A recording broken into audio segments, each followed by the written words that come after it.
Yeah, I've read about that too.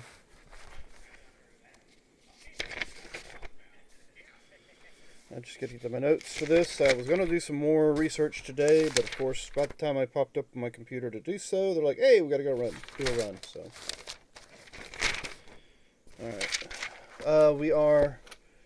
Well, we're currently live. My bad. I apologize.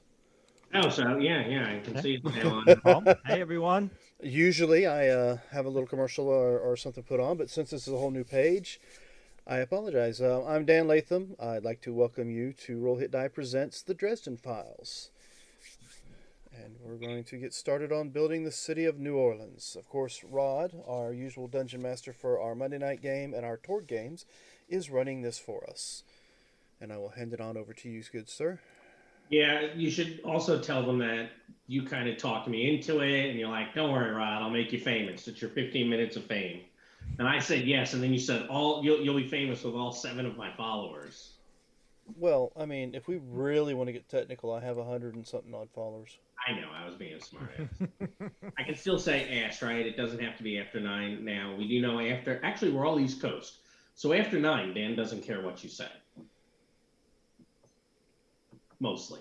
I actually honestly don't care what you say, period. It's just it was a running gag on our Friday night games that the innuendos had to happen after 9. So But since we're running Dresden Files in New Orleans, anything's there's up gonna for be probably a grabs. lot more That was innuendo. funny. What? I like that. That was funny. Innuendo? Yeah. That's an old joke. So we're going to be doing Dresden Files. We've talked a little bit about New Orleans. Dresden Files, fate games in general, are a little bit different, which I think you guys are aware, are a little bit different than most other role playing games in that the role playing game starts with creating the setting. I have a whole bunch of things for us to go through this evening. And there's, I think, first, why New Orleans, right? We talked a little bit. I gave you, hey, we're going to do Dresden. Here are some ideas I have. Why did we settle on New Orleans? Anyone? Because I liked it because it's got a rich history to it, and it'd be interesting to bring it to some of the more supernatural stuff to life here. Swamp Okay. monster. Plus, Also, I was a big Interview with the Vampire fan and the Witching Hour fan, so they take place. Okay. So, and the reason I asked the question, it's not just like a, hey, let's interview. Why New Orleans, sir? It's the reasons for why are going to help inform on what we're about to build. So you said the history, and you also like the Interview with the Vampire series. Yeah, it's the Interview with the Vampire What and the vampire? Witching Hour. it's also a very different culture than the rest of the U.S. Okay. That Napoleonic code culture is very different. How will that inform on what we're building? Well, actually, their laws are still Napoleonic code. Oh, right. So they're not even using English common law. Right. Hmm. But I mean, it just still has that old world feel that is lost in so many other cities in the U.S. Okay. And if anyone's wondering, I'm taking notes as these guys are talking. Old world feel. All right. And personally, my dad took me there almost every year of my youth because during World War II, he went through New Orleans on his ship Okay. down into the Gulf, and so he fell in love with the city and always took us there. Okay. So When I was 6, took me to my first strip club. you say when you were 6? Yeah. Why so late? All right. So are you saying there need to be strip clubs or there shouldn't be strip clubs? I don't know. Hey, I don't know what's more nostalgic. Yeah, no, it's just my dad. I'm gonna say now, us white court vampires have to, or white court individuals have to at least feed somewhere, right? Exactly. So apparently Dan has a decision that we've not heard before, but I think we just found out. All right, Michael, John, Dave, either of you guys have anything? You had said something a moment ago, Michael, John. Swamp about monsters. What? A lot of supernatural things. You have just I guess the swamp is a spooky place when it gets in winter. Swamp? What's the swamp? You mean the bayou? Sure. It's the Bayou. And I've been listening. If you listen to some some of those YouTube accent tag things, there is one, and it's literally like you should say "by" one word, "you" the other. It's the Bayou, as in it's right by you. Yep. Bayou. We'll be headed to the swamp if that's fine by you. Oh yeah, Dan and Dave, you've only just met, but you both like puns, and that makes you both terrible people. So, but I'm sure you'll get along with that. All will be well. Anything for New Orleans a draw for you? For me? Mm-hmm. Yeah. I think the diversity of the cultural influences gives a lot of opportunity for interesting supernatural things. And I think there's opportunity for some diversity in that, right? I would imagine we're going to run into different kinds of supernatural things if we go out to the Bayou versus if we go to the French Quarter, right? Okay. Yeah. And also, I don't know that much about New Orleans myself, other than, through the grapevine. So sort of just typical, what mass culture knows about it. Okay. Which is an interesting thing for me. Yeah, I think that'll, based on what Robert said a little while ago, he's going to be our resident expert. Although I have been watching a few videos, and apparently most people in the U.S. say New Orleans. The folks in New Orleans actually say New Orleans. New Orleans. None of them actually say Nolans. Oh, do they? Okay. I think in Georgia, we've all been led to believe is, oh yeah, everyone down there is New Orleans. Yep. Apparently it's their accent, if you listen to it, it's going to sound like, what is this, South Brooklyn? Like, because some of the things they're going to say have that non-rhotic, almost Brooklyn or even Boston parts that kind of in the accent. It's super duper weird. And not what you'd expect for it. But this is about as far south in the U.S. as you could go. And it sounds like you just kind of looped back up to the top. So, all right. So monsters, the history, the cultural influences. The food.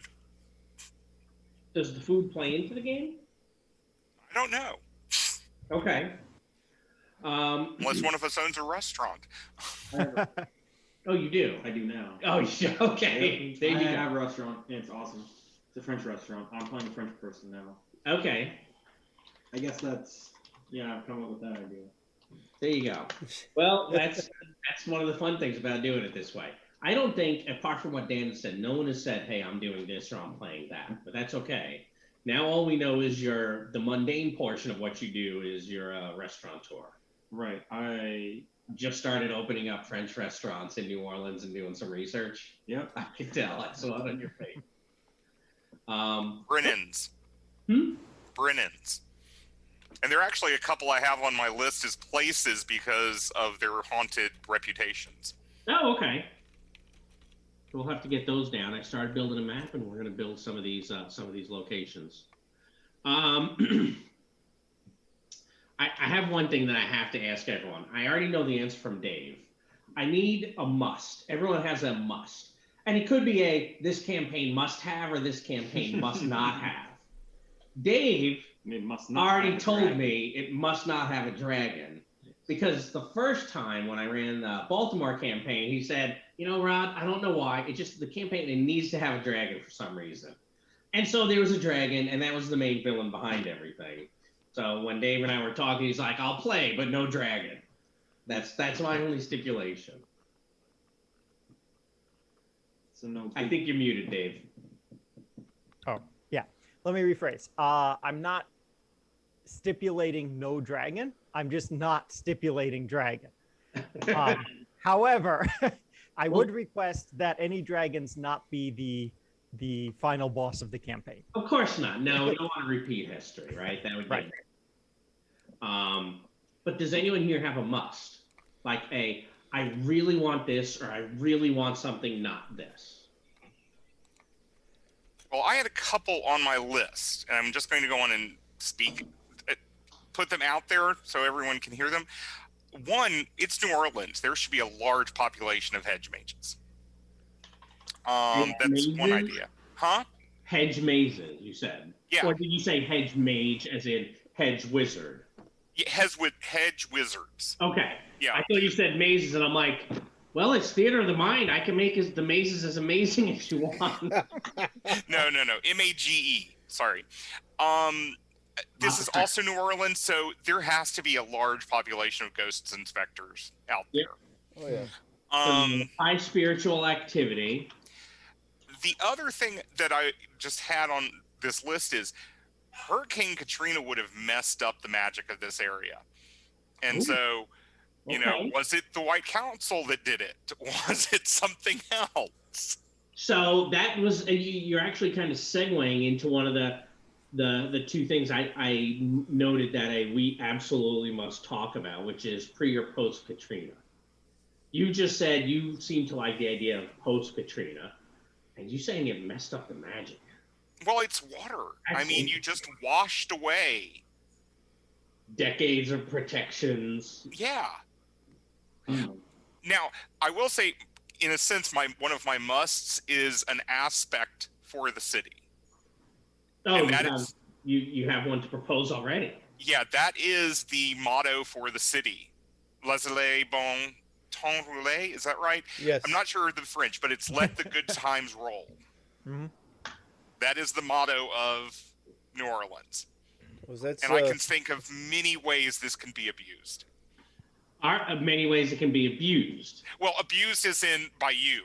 Yeah, no, I'm listening. Go on. No, I mean, I could just see how it could be, you know, the chance, you know, of things happening. Yeah, convince you guys to do something that's a terrible idea. Exactly. Here's the point. Let the good times roll. This could be fun. Exactly. I'm sold. Yes, lots and lots of debauchery. I was gonna actually say my character's probably that's probably gonna be his motto. In fact, let me move us over. I have a little city thing here. I'll tell you what. I'll go ahead and bring us some Roll20 action here. All right. Yeah, I'm going to be taking some notes here. So on the list, possibly let the good times roll. If anyone needs the spelling, I dropped it in the Zoom chat, not the Twitch chat. I'm assuming we're going to use the English version of it as the aspect, though, right? Oh, that works too. Simply because my pronunciation will be terrible. Yeah. Well, it's also not true French, it's Cajun. So that makes sense. Out of Arcadiana. my major prof was Cajun. He pronounced it for me a couple times, and I still could never get it. So I listened to a thing on the Cajun accent. I'm like, feels like I'm listening to Boomhauer from King of the Hill. I'm actually currently listening to some stand-up, comedy, some Cajun stand-up comedy to kind of get the feel for the accents. Yeah, the Yad accent that's in there is going to be tough too, but I'll do my best. So hedge mages, right? You're okay with any kind of practitioner. They don't have to be wizards. right. The thing is, I can see a lot of minor practitioners all over New Orleans. Minor. Mm-hmm. All right. Well, that's I like that. So there's something we'll have to talk about with that. But it also sends, again, do we all like the idea of it being post-Katrina and magic is a little out of whack? Yes. Okay. It sounds like two for it. My character's not going to be a practitioner anyway, so that wouldn't matter too much to me. No, but what it does, like for whether any of you play a wizard or not, what it definitely lets me come up with ideas on, things aren't what they should be. Are you trying to say there might be some wild magic zones in here? Mm-hmm. Well, There are now. wait. Actually, have any of y'all looked up the Hotel Monteleone? Monteleone. Which one is? Okay, this is the hotel my father always had us stay at until they built the Marriott. Hold on a second. Monteleone. I sounds familiar. I've checked a lot of places. Certain voodoo. Street. Oh, I see it. It's in the French Quarter. I cannot remember the I exact got street, it. but it is this place that has strange happenings. I mean, the elevators go to wrong floors and open up on dark, cold hallways. I mean, I one time got on this elevator when I was a kid and ended up on the roof. You know, it's weird. It is a very weird place, and I can add it. I thought that a good idea about this is just an area where the veil between the mortal world and the Never Never is just out of whack. you never Okay. know. The elevator might actually open up in the Never Never. Exactly. Ah. The hotel might eat people. So Yeah, we get a lot of missing unwanted persons site, reports down here. let me just put that as Never Never for now, which I'll share the map with you guys in just a bit. 'Cause we're definitely a little all over, but that's great. I think almost everything I'm hearing so far. All right, so I have your must. Anybody else have any? Ooh, I really am looking for this or that. It's not a lot of must, locations. but what about trying to take some aspects of the pantheons into the mix? I think, if I'm not mistaken, like in Chicago, you've got One Eye, which of course is Odin. Yeah, I figured the Loire would definitely play a large part in, assuming you guys wanted him in, right? It's right, yeah. The only thing is, there's a big difference between Haitian voodoo, New Orleans voodoo, and Southern hoodoo. Well, apparently a lot of the Mardi Gras based are Greek, the Greek gods and goddesses are Which involved is why in I that. was thinking of my Muse character. Oh, okay. Because Mardi Gras didn't start in New Orleans. Mardi Gras started centuries before. It's actually a Roman tradition. Yeah, it's got ties to Rome, some ties in It's been Italy. around Carnival and the beginning of Lent.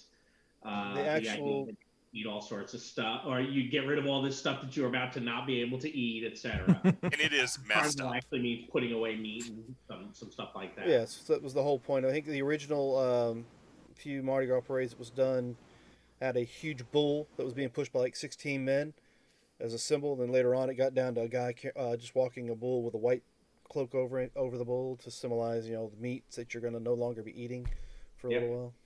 Lots of fish. But, let's see. You got Bacchus. I can't pronounce these fucking Greek names. That I so you like, well, and that also goes, what you're saying goes towards what Dave was saying a minute ago. It draws on lots of different mythologies. Well, look at that. Looks like Marcus is giving us a little bit of a hand here. Oh, is he? March. Well, that was actually one of the reasons I'd always figured if we're streaming would be something that's kind of a legit thing. Yeah, I read that earlier today, Marcus, about the Point de Mardi Gras, which is not actually Louisiana. It's a little further. Was it further south of New Orleans? Yeah, there it is. 60 miles directly south of New Orleans was a place he designated that. John Baptiste. Well, if you're going to bring up John Baptiste, then the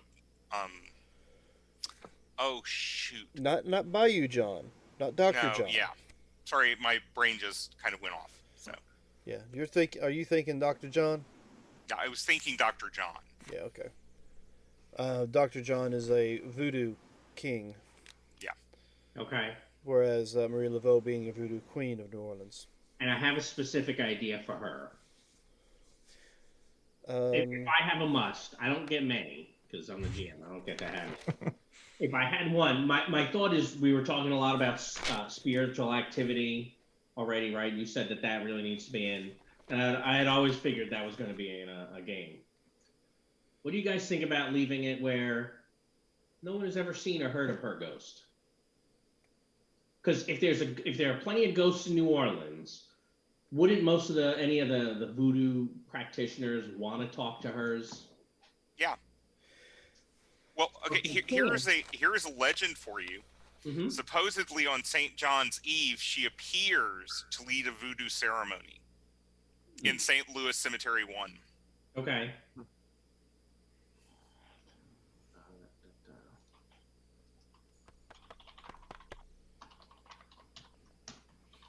And since we're also now dealing with people, did you come across John and Wayne Carter? Carter. Was that the person that people have said has just I lived did for like come 200 across the years? Carter. Because you talk about the brothers, John and Wayne Carter, that was actually they were believed to be actual vampires. Yep. They found the remains of people in their flat that were drained of blood. Oh, And the really? only way they found them is that one of them was able to get away and get the police when John and Wayne had left to go do something, and hadn't come back that night. I'll put him on the list and we'll figure him out in a little bit. There's also Jacques de Saint Germain, who I was putting down as more of a sire for my character. Okay. Actually, legend in New Orleans is he's a 4,000-year-old vampire, and this is actual legend in New Orleans as well. Yeah, I think I've seen some of the pictures of this guy who looks a lot like another guy. Yeah, it was like 1970s. I think I showed it to you in Discord. There's a picture 1970s shows. Apparently, he has artwork in his home. I'm getting excited about it, and Robert's like, "Wait, I thought we were going to leave city creation for that first session." I said, "Yeah, but we're still." We can get started. All right. Any other musts or things that we need to start talking? Get on the list before we start talking about themes and threats. Well, do you want some more interesting locations? I do. I'm just not ready yet. Okay. Believe it or not, I'm actually trying. No, you can't see the book because of the thing. I'm actually trying to kind of go in the order there. Okay. Because the last time when I ran a Dresden game, which Dave was part of that, we basically took Baltimore at the back of the book, talked about it, made some changes, and then got off the ground. So this says, I was like, I should probably try to follow the structure that they provided. I have plenty of good stuff on that. I do want to talk a little bit about theme and threat. I don't know about you guys. I did some research, and apparently New Orleans is considered the #1 dirtiest city in the U.S., the #4 deadliest city. Louisiana is the most murderous state, has the highest poverty rate. It is believed to be one of the first homes to organized crime in the United States. It was known for corruption in government on the police force, but actually that corruption started to improve after Hurricane Katrina. One of the things that the book says is, you can have some intentional inaccuracies because you think things are more interesting. Sounds like an awesome place. You can also use some of the reports that you find on New Orleans as being conspiracy theories. There's actually something else going on, and that's just what's being thrown out there to keep your minds off of it. Off of what's actually happening. Okay. I'm thinking, like, with what you're saying, the conspiracy theories and all that other stuff, I feel that there's probably a theme there somehow. I just haven't figured out what it is. Red Court's got heat. So Red Court. Hidden Masters. What's that? Hidden Masters. Hidden Masters. Okay. That's... Ooh. How does that... So that's the theme. That's the theme aspect we're going with. Is that a theme or a threat? It could be either. It could be either a theme or a threat. So if it's, let's think about that. If it's a theme, then there's basically going to always be a power behind the throne. There's going to always be somebody who wants something. When you're talking to someone, they may always be representing someone else. Right? Yeah, but I don't think it's one person. I would say in New Orleans, it's a cabal. Okay. Is this something everyone is aware of, that there's some cabal? Well, I like what Dan said. It's a conspiracy theory. Okay. And, the people that cite it as a conspiracy theory sometimes just disappear. Mm-hmm. Well, it is a dangerous city. Exactly. Sometimes the hotel will swallow them up. Sometimes the bayou swallows them up. Okay. You know, sometimes Sometimes they go into gumbo. Uh, I wouldn't Gumbo? put it down that there might be like out in the bayou somewhere some actual cannibal based group, What was that? some sort of like cannibal based group that lives way deep in the bayou. I mean, there some kind could of be. cannibal group that lives in New Orleans. Yeah, because the bayou's not far. And in fact, let me share my screen with you guys. If I share my screen, is that going to screw up your? No, I'm not. They're not going to see it because I've got Okay. the Roll20 currently brought up, so it's not going to show the screen. All right, so, well, we don't. Oh, that's like mirroring. It kind of did, but There it is.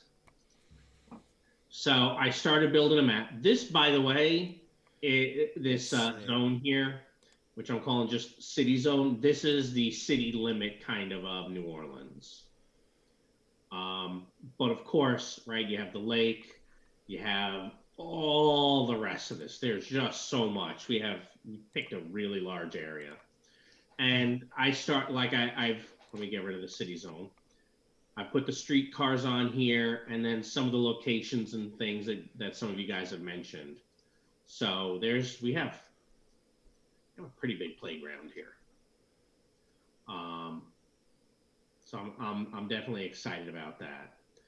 I don't know much about which of these are the bayou or if it's basically all the bayou. yes. I think it's kind of all. You know, and it looks like to me, some of this is not. That's not far away, right? Well, Right. Not at all. No.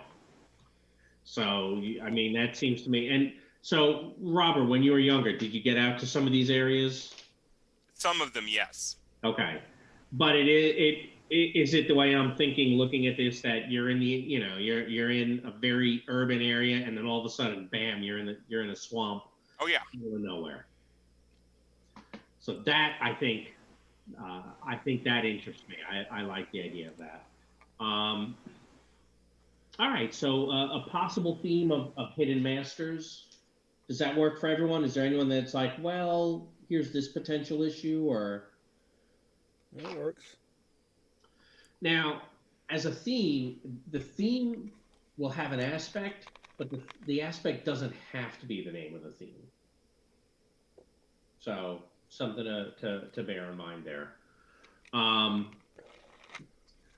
Before I talk about the other two, there's two other things that may influence what direction we go, which is, and this may be a sliding scale. I think most of us here have read the Dresden Files. Obviously, it's going to be hard to contain spoilers. But let's talk about changes. Does this campaign take place before changes, after changes, or do we just say, none of it ever happened?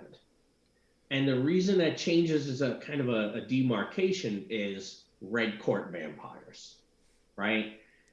Post changes, they're gone in the novels. So pre-changes, they're around. That gives us a few choices. We can say, yeah, they're around. Or it can be, yeah, they're around, they're at war with the White Court. They're around, there is no war with the White Council. Or, oh yeah, they're gone.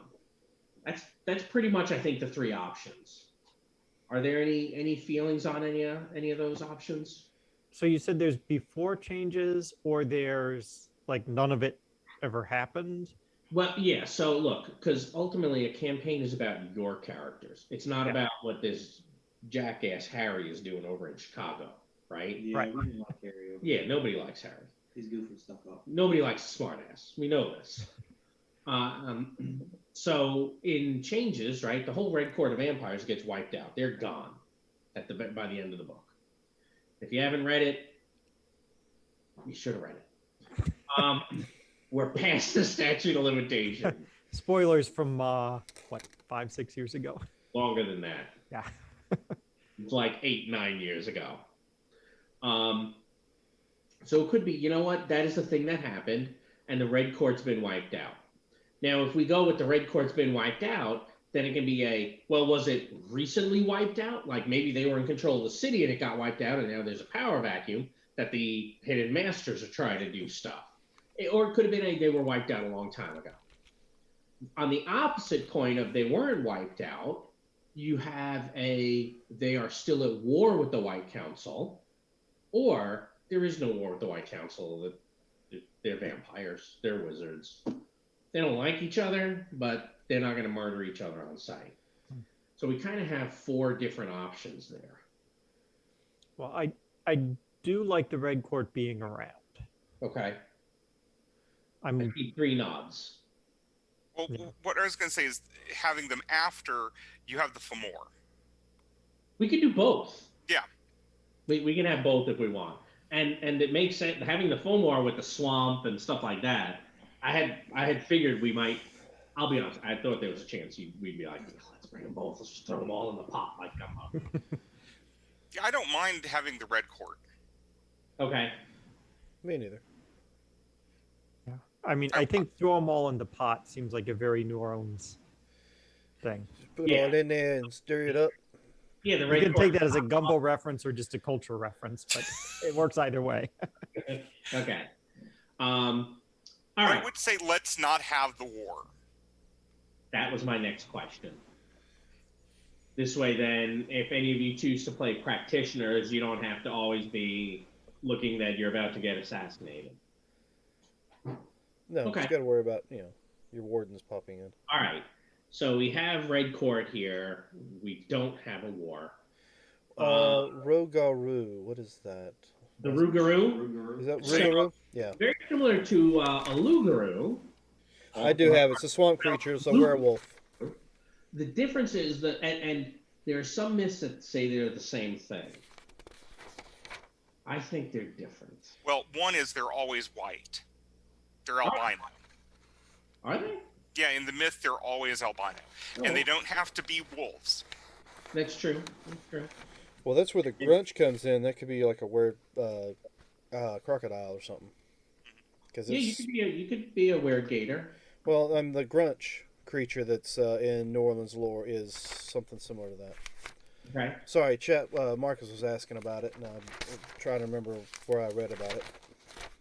Yes, I have to play. Yeah, they'll be having a lot of different things from the old New Orleans lore that we're going to put in there. But if you got anything that you're curious about, pop it in chat, and we'll see if we've Yeah, not and looked it up. look, I figure at one point we'll also probably talk about, hey, how, and I don't know if this is one we have without the folks online or with them, right? They're able to get points on your channel. Do you guys ever want them to be able to spend points to add an aspect to the scene or stuff like that? Well, I mean, or maybe here, because we could be going through things thinking like, I need this, and someone's like, you might have this aspect on the scene. I don't know. I figured we could all talk about that. I don't know if that's part of tonight's discussion, but it is definitely on the. something to do before we actually start playing. What's that? Yeah, something to discuss before we actually start actually getting into the play of the game. Gallonette is Marcus. Oh yes. Okay, I don't remember how the names line up. All right, so we definitely want Red Court. We don't want the war. You had said, Robert, that you like the idea of magic is messed up. Yeah. Is that all that's messed up? Well, if we're post-Katrina, there's a lot that's messed up. How far post? That was 2005. Can you believe that? That was 16 years ago. Man, time flies. Well, I mean, I would say if we're thinking in terms of when this is going to be set, the start point, we also need to think about technology. Yeah. Because, I mean, cell phones. I mean, we are all carrying smartphones around now, but back in 2015, we may have had flip phones or nothing. Yeah, and I mean, 2005, you mean, right? Yeah, 2005. Yeah. You might have still had a BlackBerry. Yeah. I think didn't the first iPhone come out in 2004? Yeah, but very few people So have. that was exactly. It was super brand new. So if one of you was playing like a wealthy white court, you might have one. Mm-hmm. But then you have an aspect or something probably tied to it. So, okay. I would So probably, if we're going to go soon after, I'd probably put it at 2007, so at least some of the culture has gotten back to normal. yeah, I was thinking, Mhm. like when you had said that, I was like, we're looking at 6, 7, or 8. All right, so about 2007, post Katrina. So there's got to be some kind of theme tied to that, and it doesn't have to necessarily be negative. I mean, it might be. There might be people rebuilding. Look, rebuilding is more than just we're putting up new buildings and repairing things. I'm rebuilding my power base. You Mhm. know, I'm rebuilding. If I'm white court or red court, I'm rebuilding my criminal empire. Right? There's all sorts of stuff that can be tied to that. Well, it might not just be rebuilding. There could be some building anew as well. Okay. So tell me how that's different. What's the theme that we pull from that? Well, I don't know what the theme we pull from that is, but there were things like you know, during Katrina, there was a lot of people coming together to organize with each other and help out because the um, official authority responders weren't in yet. Um, and and so my understanding is that just has somewhat continued on and that people have formed like mutual aid societies.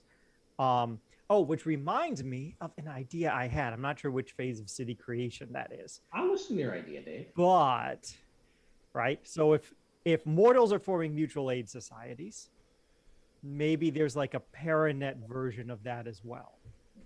I mean, do you want it to be the Paranet? Although I don't know if that maybe is kind of what the Paranet already was anyway, now that I think Well, about it. Paranet, and as far as the book's concerned, I think came a little later than that, didn't they? Well, here's the thing, though. The Paranet is definitely not well defined in the books, in the novels. But even if it was, who cares? We've already taken the war between them out, so we can do whatever the hell we want. Mhm. We want some kind of Has some Paranet. We can some do that. aspect of it. What's that? Some aspect of it, anyway. Yeah. Okay. So I had that highlighted as are folks going to want any of this? Um, I started putting together nations and organizations and stuff like that. So I will do that. Let me put a green light on them. We can always rename it something later, and of course, green light on Red Court. All right. So I think so far we've only really landed on one theme of hidden masters. What we've talked about, we're post Katrina. There's some rebuilding. Let the good times roll. Even let the good times roll may even tie to that rebuilding as well. Right? We've gotten through the worst of it. Let the good times roll. Yeah, I mean, one of the things I'm also thinking of is there was a lot of despair after Katrina too. Oh yeah, I mean, absolutely. for years. So I'm kind of in this idea of hope and despair. Okay. A city of hope and despair.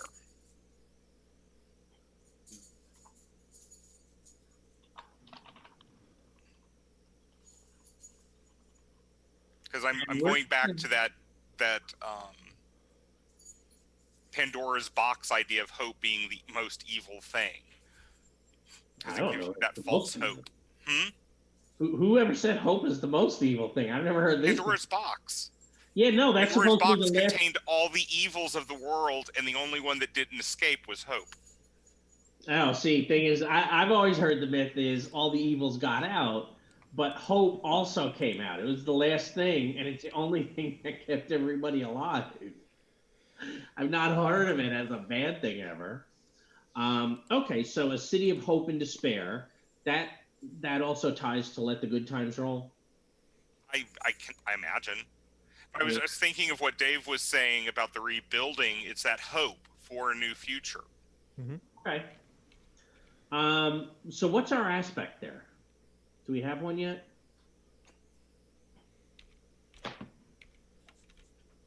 It's okay if we don't. I mean, right? We have a bit of time to figure that part out. But I mean, I think we definitely have. I think we have two of our themes. Hidden Masters is starting to sound a little bit more threat than theme,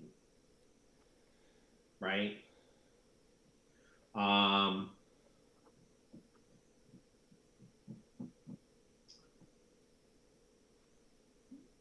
a couple of you so far. You guys have mentioned. I'm going back to why you said New Orleans. Talked about history, the diversity of cultural influences, the the ability to draw on lots of different mythologies, the different cultures coming together, the old world feel. I think all of that can be tied together as a theme. Right? What do you think? What is the theme? Is there something that comes to mind as this kind of ties it together? And I mean, I would say culturally that should capture it. It is definitely a mix, an awful lot of stuff. Is there a theme in there that we haven't captured already? Yes, there is a theme that we have not captured. I just don't have a good wording for it yet. All right, Cultural gumbo. Cultural gumbo. Yeah, that's kind of it. But I mean, it's also this old culture in a modern age. Mm-hmm. This French Quarter, this different view of laws, everything in a modern world. Yeah, a new old. Mm-hmm. Right, we do things the new old way. Yeah, but I don't. That's a good way of putting it because I don't have another way of putting it right now. See, I'm now looking at the chat like, well, we only have one person there who's suggesting things. What have you got?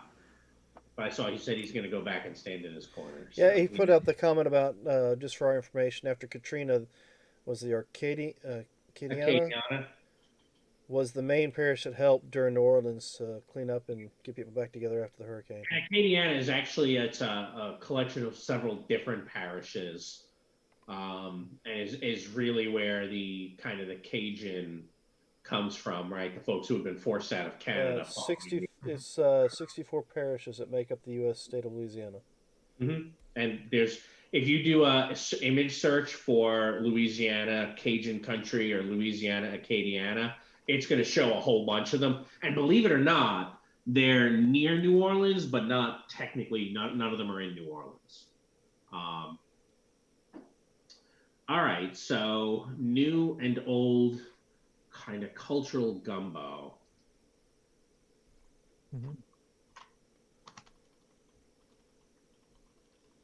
Well, what was that phrasing from a second ago? The new old way?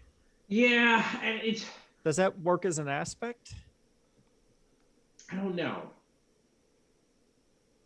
And honestly, it was just as Robert was talking about it. I don't know why, but not the right time of year. But the Christmas line from one of those Christmas songs, right? The new old fashioned way or something, kind of popped in my head. Oh, that's a great line. Yeah, and that's why I had thought I guess kind of that's what you're saying. It's old world, and I like the old world feel, especially dealing with, you know what? Maybe it's a culture clash. Is that the theme? That would bring together what Dave was saying a moment ago about the various human groups kind of forming their own organizations. Maybe some of the supernaturals doing some as well, right? There can be literally, and the culture clash, it can, or it's a clash between all the different supernatural nations. Look, real estate here is limited, like any city. There's a lot of stuff that's not in the city, but that real estate's going to be spoken for as well. With all the different countries that have come through, there's at different times in fact, there still is in some areas of Louisiana territoriality. Have you guys read about neutral ground in Louisiana? Okay. Mm-hmm. So Dan, you're shaking your head. I know you haven't. I know my son hasn't. So what all of us call that area in the middle of a roadway outside of New Orleans, outside of Louisiana, it's a median. In New Orleans, they call it neutral ground. And originally, as they were building the city, you might have French Quarter, Spanish Quarter, and the neutral ground in between them. Mm-hmm. So I had a different idea for that, but that might actually be, kind of a clash between the various groups, between the cultures, between the old and the new. Well, I mean, you just said it, culture clash, because that involves not only the supernatural, involves all the culture Yeah. clashes in the mortal realm. Mm-hmm. So are those our three aspects for the city? The city of hope and despair, culture clash, and hidden masters? Sounds good. Do we like those? Right? A city of hope and despair, I can see you guys using that culture clash. Now, I'll be honest, the city aspects, more than anything else, inform on what you guys are asking me to provide in terms of written content, right? Everything I write should deal with one or more of those, or how they intermix. Mm-hmm. The stories we're going to be looking at, right? Hope, despair, the clash of different cultures. So there's going to be conflict. There's always going to be conflict. Hidden masters also would indicate that, and the hidden masters might be driving some of the culture clash, or vice versa, or it might even be that they each feed on the other, creating this horrible, horrible spiral, right?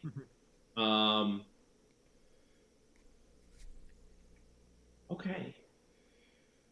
I'm good with those city aspects if you all are. Hmm? Yes, no? Sounds like we landed on them? Sounds good. Excellent. All right. So the supernatural community and the mortal community, and this is kind of where we start getting to this, what I have showing the movers and shakers, the current order, etc. Is let's populate who's here. I thought we might do supernatural first. You guys just say yes, you want them, or no, you don't, if that works. Unless anyone's like, hey, Rod, I really want to see these guys here, right? You've already said you want lots of practitioners. Are they organized? I would say yes and no. Okay. You have solitary people, but you have groups that definitely are coordinated. Okay. I had actually put both down as possibilities, like before today, and I'm going to give them both the green light. Okay. Second. I had actually had one. Where did I find this? This might have come out of a different Dresden source. Like a sisterhood of witches, ones that follow Lilith, out of some of the oldest Judeo-Christian, mythologies. And I had thought about that. I thought that might be, initially, I thought that might be a nice juxtaposition against the large amount of Catholicism that's in the city. So I don't know if that works for you guys or not. Works for me. Oh, yeah. Okay. And obviously, we're going to have voodoo practitioners, right? Mm-hmm. One thing I found, about 15% of the population practices some form of voodoo. Almost 24% of the population of New Orleans is Roman Catholic. And a lot of those people are in both groups. Yeah, I was just going to say, those aren't mutually exclusive. No, they're not. So I think some of that's pretty interesting. All right, White Court. I mean, I would think, yeah. Black Court? I can see it. I mean, that's why I brought up the brothers. Okay. I don't think the Jade Court fits. Mm-mm. I'll be honest with you, some of those courts I don't recognize. I know the white court, the black court, and the red. I don't know the jade. They've never appeared in the novels. Okay. No, Just referenced. That's it. Referenced one time. White Council. What do we want them around? Well, I don't think we have much of a choice in that matter. They like to stick their nose in everywhere. They do. And like you said earlier, they could be what caused Katrina to try to dumb down some of the Well, magic. so the problem is that took a lot of lives. If they used magic to create that storm, someone broke the laws of magic. Unless it was Blackstaff. Well, he still broke the laws of magic. He's just allowed to. Yes. Yeah. Um, And it may have been one of those they required the storm to quell some sort of rebellion that was kicking up in New Orleans at the time. other problem. Okay. It sounds like you guys like the idea of the White Council is responsible for the hurricane. And I can easily see a lot of warders. Is it warders? Wardens. It's been too long. Wardens. Wardens. Yeah. Okay. And if there's any practitioners in the group, would definitely get bothered by the wardens all the time. Maybe. It might depend. You guys might play someone who's going to be good. That doesn't I matter would to like the a wardens. somewhat heroic That campaign. doesn't matter to the wardens. Being good doesn't always matter. I would like a somewhat heroic campaign of people who are at least leaning good. Well, I mean, like I said, that really doesn't matter to the wardens. If it doesn't, you may be doing good, but they might not see it that way because it's not sanctioned through the White Council. Yeah, I mean, it's either you've broken the laws or you haven't. Right. But all right. So I was just gonna throw out there. I could also there's a lot of things that could have caused the hurricane. yeah. It's also equally possible that the hurricane was caused by somebody who was opposing the White Council. Well, you guys said you wanted to do the Red Court as well as was it Fillmore? Yeah. They could have had a hand in that. And I mean, I think what's more interesting is that nobody knows yet, and that's still a Yes. question. I think that's the most interesting thing is if we don't know. Okay. 'Cause that also gives a lot of ways for Rod's people grinning. to go, you did not. this. Did I just do another dragon? Well, there may be people in the city that believe the White Court did it, and others that believe somebody else done it. Mm-hmm. But it would definitely be something that you would expect from, I'd say, the Fillmore. And it Some would be other great art- for propaganda. Yeah, some other artifact or whatever they're using that caused that much destruction. Okay. So, all right. So, White Council then, do they have a presence in the city or do they just periodically stop by? Or, look, you could go the complete opposite direction, right? There's a lot of supernatural energy in New Orleans, right? And between that and what the hurricane did, maybe the White Council doesn't quite have the ability to find warlocks here.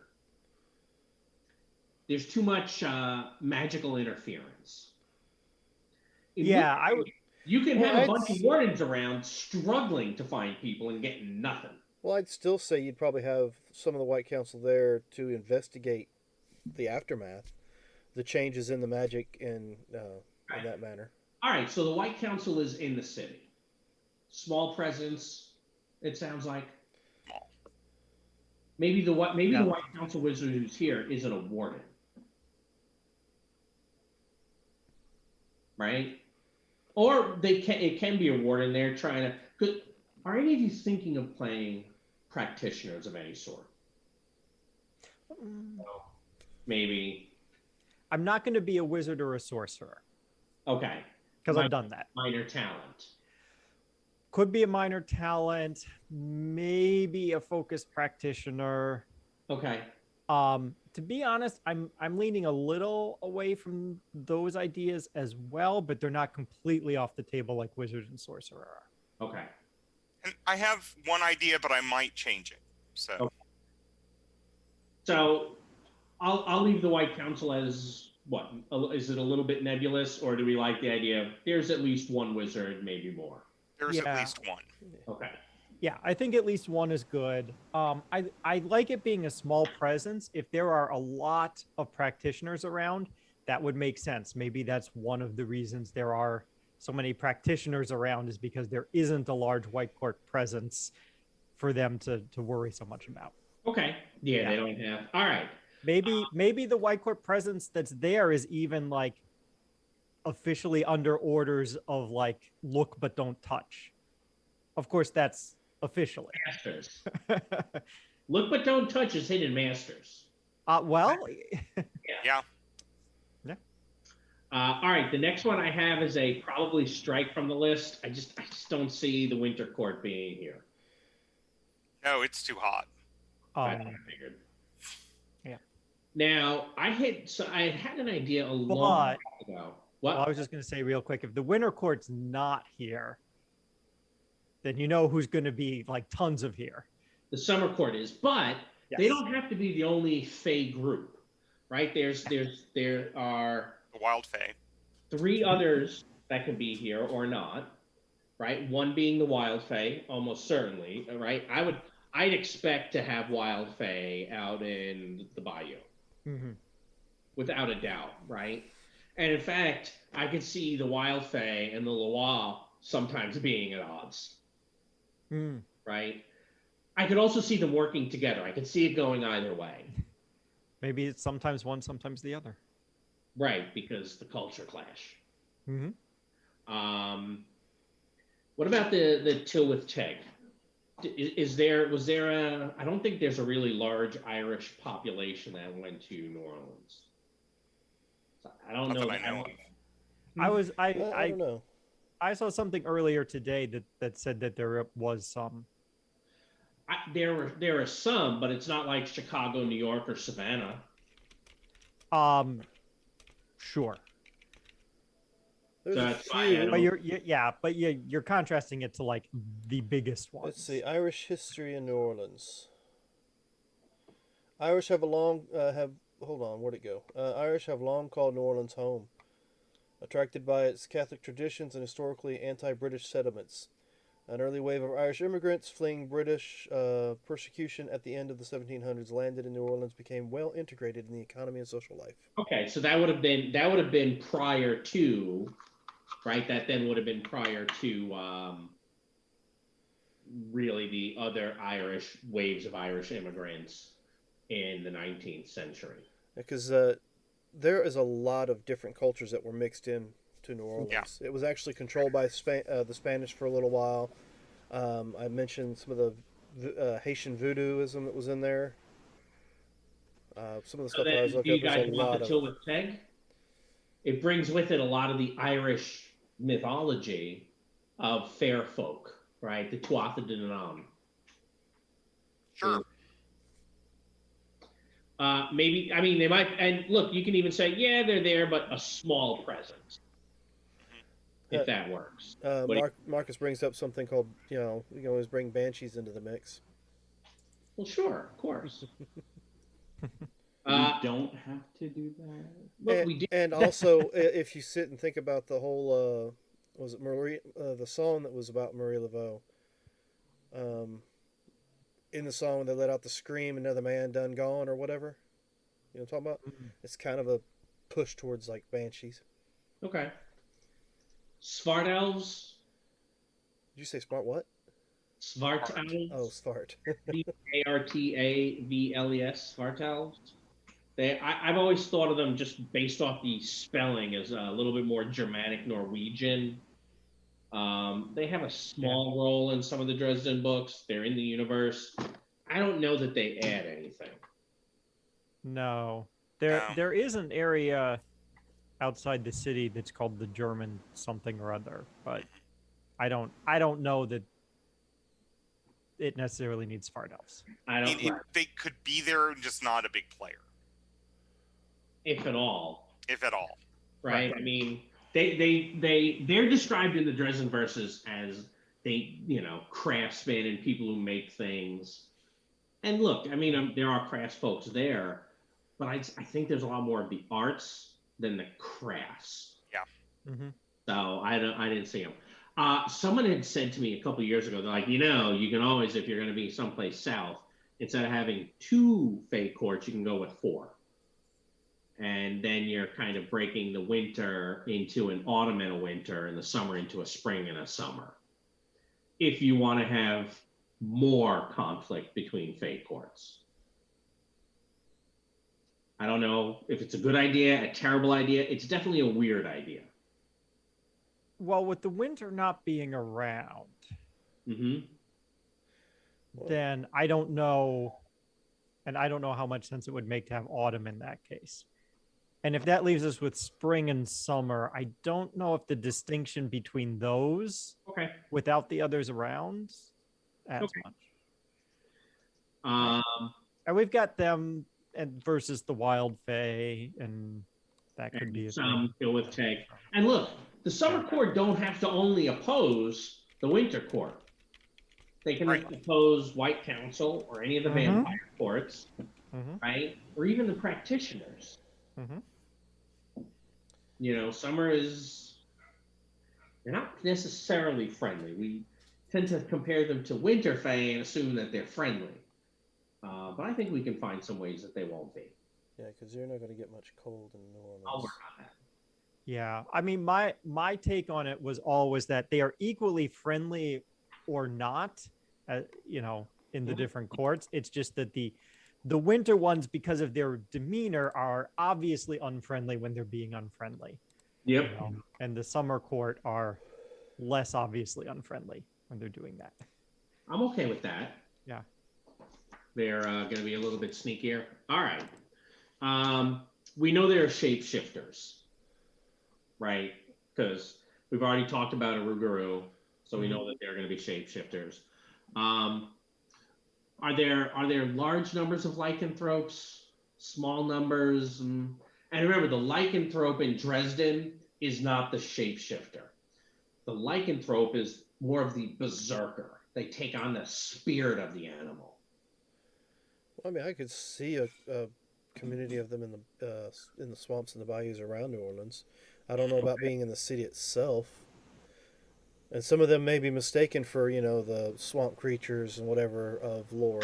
So then, if that's the case, I was originally thinking, are there lycanthropic gangs? Because that's what they had in Full Moon. But the way you just described it in the bayou might be more like family or families. Oh, yeah. Clans. Hmm? Clans. Mm-hmm. Yeah. Okay. So we have some lycanthrope clans in the bayou, which is, again, pretty close by.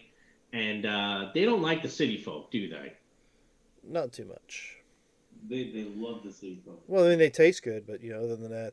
No, they're not going to be cannibals unless, I mean, there are stories they're cannibals, but everyone knows that's not true. That's simply the fact that you folks in the city don't understand the folks in the country because of the culture clash. Mm-hmm. See, right? Everything keeps coming back to those aspects. Yep. I mean, they've got them. Let me. The Venatori or Venatorium Brorum, do we have any of those going on? Remind me of who those are. Yeah, I was going to say. The Venatorium Brorum were basically allies of the White Council. I think they're described at one point as, Harry describes them as, what is it, librarians with machine guns or something? You know, they're scholars. The Venatorium Brorum are going to be scholars, I think, more than anything else. In fact, it talks about page 73. Oh, good. I have that book open already. I'll give you a quick little. Venatorium Brorum, translated as the Hunters of the Shadows or the Shadows of the Hunters, depending on who you're talking to, is often characterized as the Masons with machine guns or Masons with flamethrowers. They're an ancient secret brotherhood of primarily academic sorts, although some of them might be military, who specialize in human legal systems and intelligence analysis. In normal times, they often help provide information and analysis to the White Council. Under the auspices of the Vampire War, their help has become even more important. Of course, there were some of the Venatori worked with the Fellowship of St. Giles a little bit. So I don't know what we think. Didn't they have a lot of ties with the Roman Catholic Church? Yeah, they absolutely could. Yeah. So, I mean, I could easily see them being here. Okay. And again, that might be just like similar to White Council. They have a chapter house or something. Or it could be one of the convents. I was going to even say, could it be that they have a stronger presence here, and that's why the White Council does not? Oh, okay. I like that. That's nice. Yeah, it helps what they don't need a lot of wardens. They have people who will tattle. Mm-hmm. Okay, I like that. I like that quite a bit. Of course, I'm sure they have their own thing that they're up to. Mm-hmm. We do still have to talk about some of the more mundane groups. Before I do, we've already said yes to the Fomor. Yes. Okay. For the Loire, do we want one family, two families, more? And the Loire it's spelled L-O-A. I've been saying Loa for years, so I'm probably going to say that at one point until I get used to saying the Loire. But they are the families of spirits that are part of voodoo traditions. And here's where if we bring them in, we almost have to say, okay, we're going to go with an intentional inaccuracy here and misrepresent what may be a little bit more common in New Orleans for what's convenient and interesting to us. Or you could just use the culture clash, and there is a distinct culture of Haitian voodoo and a distinct culture of New Orleans voodoo. Yeah, I can do that too. Yeah, I like that. Are the Loa specific to the Haitian voodoo, or are they in both, but they're different? Yes. Yes. Okay. Because culture clash. I Okay. think from what I've read, and Robert, I think you've read more than I have on this, but I think so for example, when we think of the Loire, we think of the Guide, probably more than anything else, right? Baron Samedi is typically the top hat, the cigar, the skull face. That's what you think of because that's what we've seen in movies and stuff. That's more Haitian voodoo though than New Orleans voodoo. But when we think voodoo, most of us who don't know anything about it, that's what you're going to think of first, right? And it's Baron Samedi, Baron Criminal, Baron Cimetière. I'm forgetting another one, but they're mostly psychopomps. They're mostly guard graveyards and help the dead cross over, stuff like that. And with all with so many graveyards and all those mausoleums, kind of makes sense that I want to put them in there, but I couldn't think of any good way to bring those two together until you suggested that, Robert. Yeah, I mean, I just think there being a culture clash between the two forms of voodoo.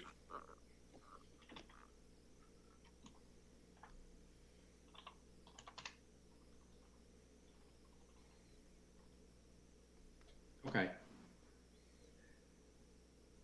So excellent.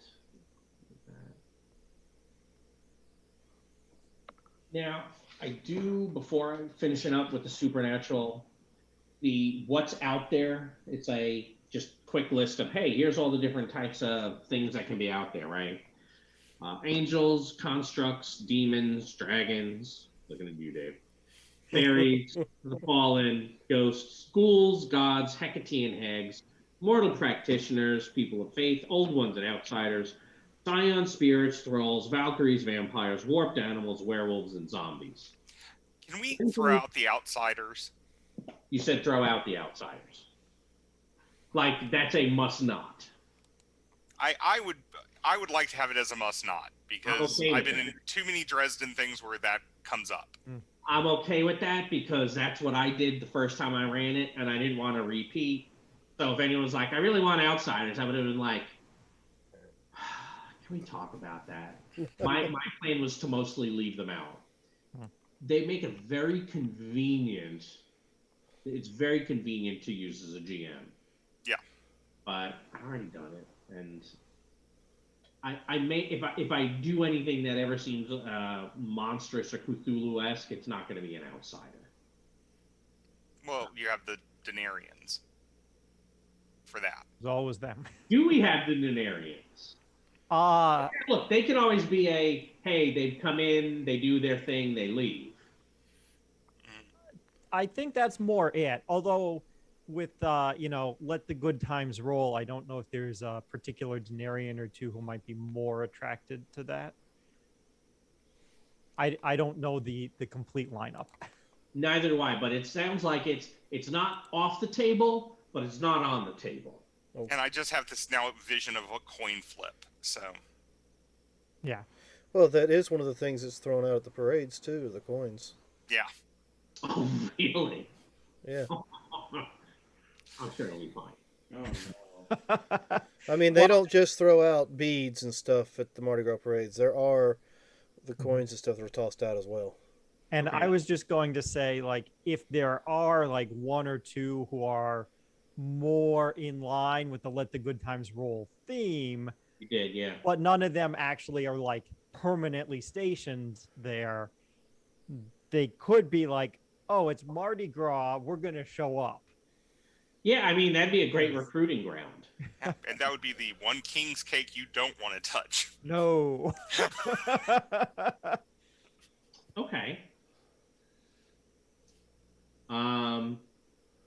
Anything else supernatural that we need to say, hey, let's look at this?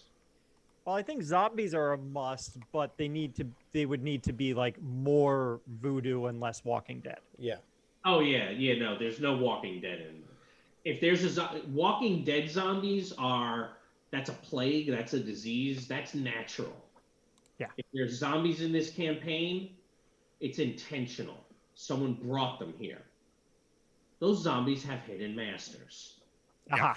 Right, but they're not, oh, I'm a zombie, let me eat you. I'm a zombie, but I'm a sentient zombie. No, This they're is not. not. Sentient zombies are really your black court vampires. Well, yeah. just about. Yeah. A zombie is specifically in the Dresden Files, right? A necromancer creates a zombie, and they use their magic to substitute. They have a drum, and they have to beat the drum, and they use their magic to replace to tie that, so the zombie thinks that's its heartbeat, and it does what the drum tells it to do. Which is, Well, I was so when I said The Walking Dead, I meant as in like the title of the comic and TV show. yeah. The rotting corpse zombies, body parts falling off. Bleh. Right. No, I was Oh, thinking. I was thinking. What movie was it? No, That is zombies different. in Dresden you can make them pretty badass. Robert, you've run this before, so you've seen them. Yeah. I expect. Zombies in this can be really scary. Yeah, they're like almost like a Terminator. Is this going to show up? No. The filter. So yeah, they are almost like a Terminator. Living dead, inhuman strength, inhuman speed, inhuman toughness. And it Feels no pain. Great initiative, good attack and defense. These things are faster than you'd expect. Your basic zombie is a -7 refresh, which means it's going to be as powerful as all of you. And it's rare that there's one. There was. Necromancers believe in keeping families together.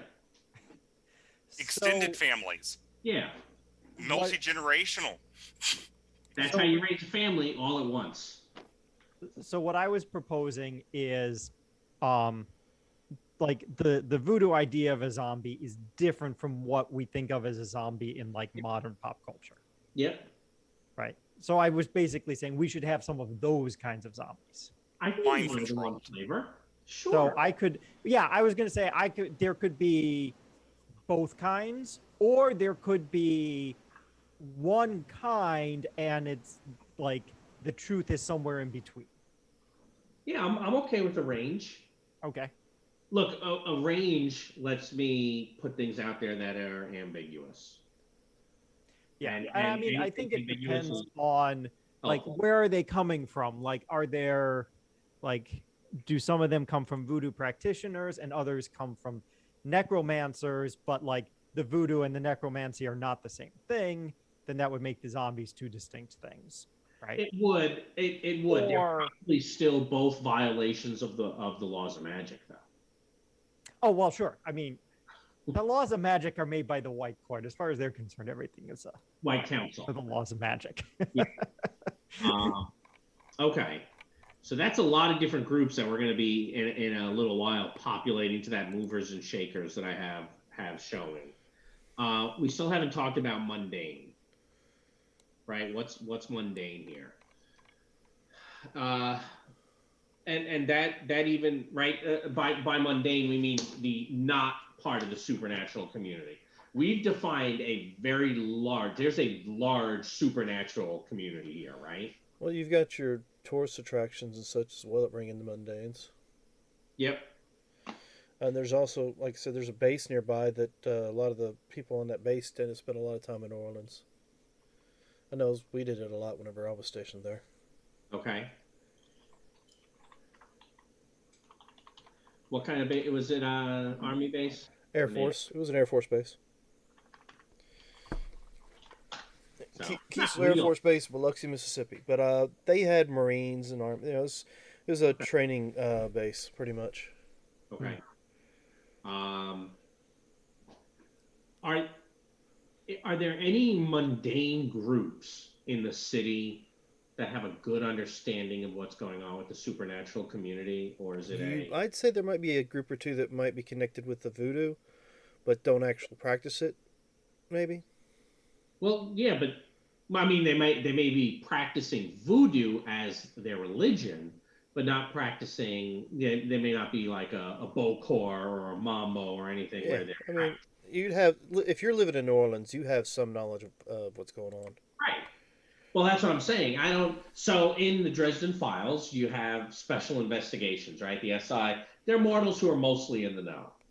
I think that, in a lot of other campaigns, I've had people say, well, you have the FBI. I think in one that Adam had started to run, it was going to be, it wasn't ICE, but it was like ATF or someone that had to do with importing because it was set in Savannah and there was a lot of trafficking going through there. So they decided that's the organization that knows. I don't know. Do we need an organization, a mundane organization that knows about the supernatural? Well, I mean, I would imagine the police know something. Okay. Well, probably not the whole Or is there a police. unit? It'd probably be. I would say at least a unit. Yeah. Okay. Is it a specific unit, or is it like random people know what's up? But because to organize a unit, like, Well, if you remember, even in the unit on Dresden Files, not everybody in the unit believed everything they were policing. No, but the ones who, they were still people who were generally in the know. And we can say yes or no. I mean, it's just what do we like? well, like so I'm Dave's trying to idea. remember from the from the Dresden Files, what was the deal with the unit? Was it just like, this is the Misfits group, we're going to give them all the weird stuff because nobody else wants the weird stuff? Is that what it was? Special investigations, yeah. Yeah, that would make sense. Okay. I also liked your idea that there were just some people that have seen something in the force. Mm-hmm. So it looks like New Orleans has several different special operation divisions. They currently have. What about, instead of making it official, what do you think about making it unofficial? And I'm thinking specifically, Dan, about you were talking about conspiracy theories. Almost like like in Hawaii 5-0, that unit that they have is kind of separate from the police force. Yep. Still acting underneath, the governor's. I'm thinking that this could be police officers in just different departments all over the city who may be almost they're in the know because they're like Masons or something. I don't know if police have anything like that there and say there's a subgroup. Well, what if there's it's just like random assorted police, just whichever ones happen to have seen stuff. Some of them know about each other. It's not like a formal group, so there could be people who are like connected to some, but not other people in the group or whatever. Apparently, we have somebody researching all sorts of stuff on. Marcus is digging into it. Okay. Knights of Momus was formed in 1872. The crew of Proteus was in 1882. Memberships in all three, then as now, were complete secret, giving rise to masked balls that would protect the member's identity. So I don't know if that was. So they were basically. Do these have to do with the police, or are they just like secret societies? Secret societies that would police would police the paranormal. That could work. Oh, okay. They would police the paranormal, but they're not part of the mundane police force. Well, No, let's find out some could- more I mean, there might be information a couple cops in it by coincidence, but it's not like explicitly supposed to be a group of cops. But remember, we can do the book even says you can have intentional inaccuracies, right? We've already said we'll do what we want with the voodoo. We can do the same with the police. It doesn't have to, right? Okay, let's see.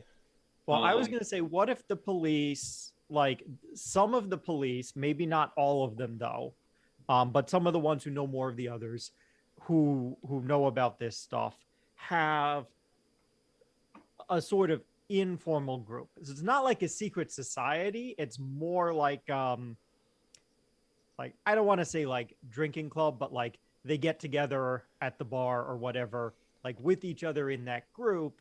Oh, okay. And it's more of Social like camouflage by blending in that way rather than secret society where we're going to wear like robes and masks and skulk in the shadows. Well, Okay. The groups in which he's mentioning are the different groups that pretty much are behind the Mardi Gras celebrations each year. Yeah. So it's looking like I think Dave's suggestion, because again, remember, look, we don't have to stick to we don't have to stick to fact. And in fact, if we have some things where we've said we're not going to, it definitely makes things a little bit easier for me. So I'm okay with there's an informal social club that's kind of in the know. If we're okay with that. Of cops specifically is what I meant. Yeah. Right. Yeah.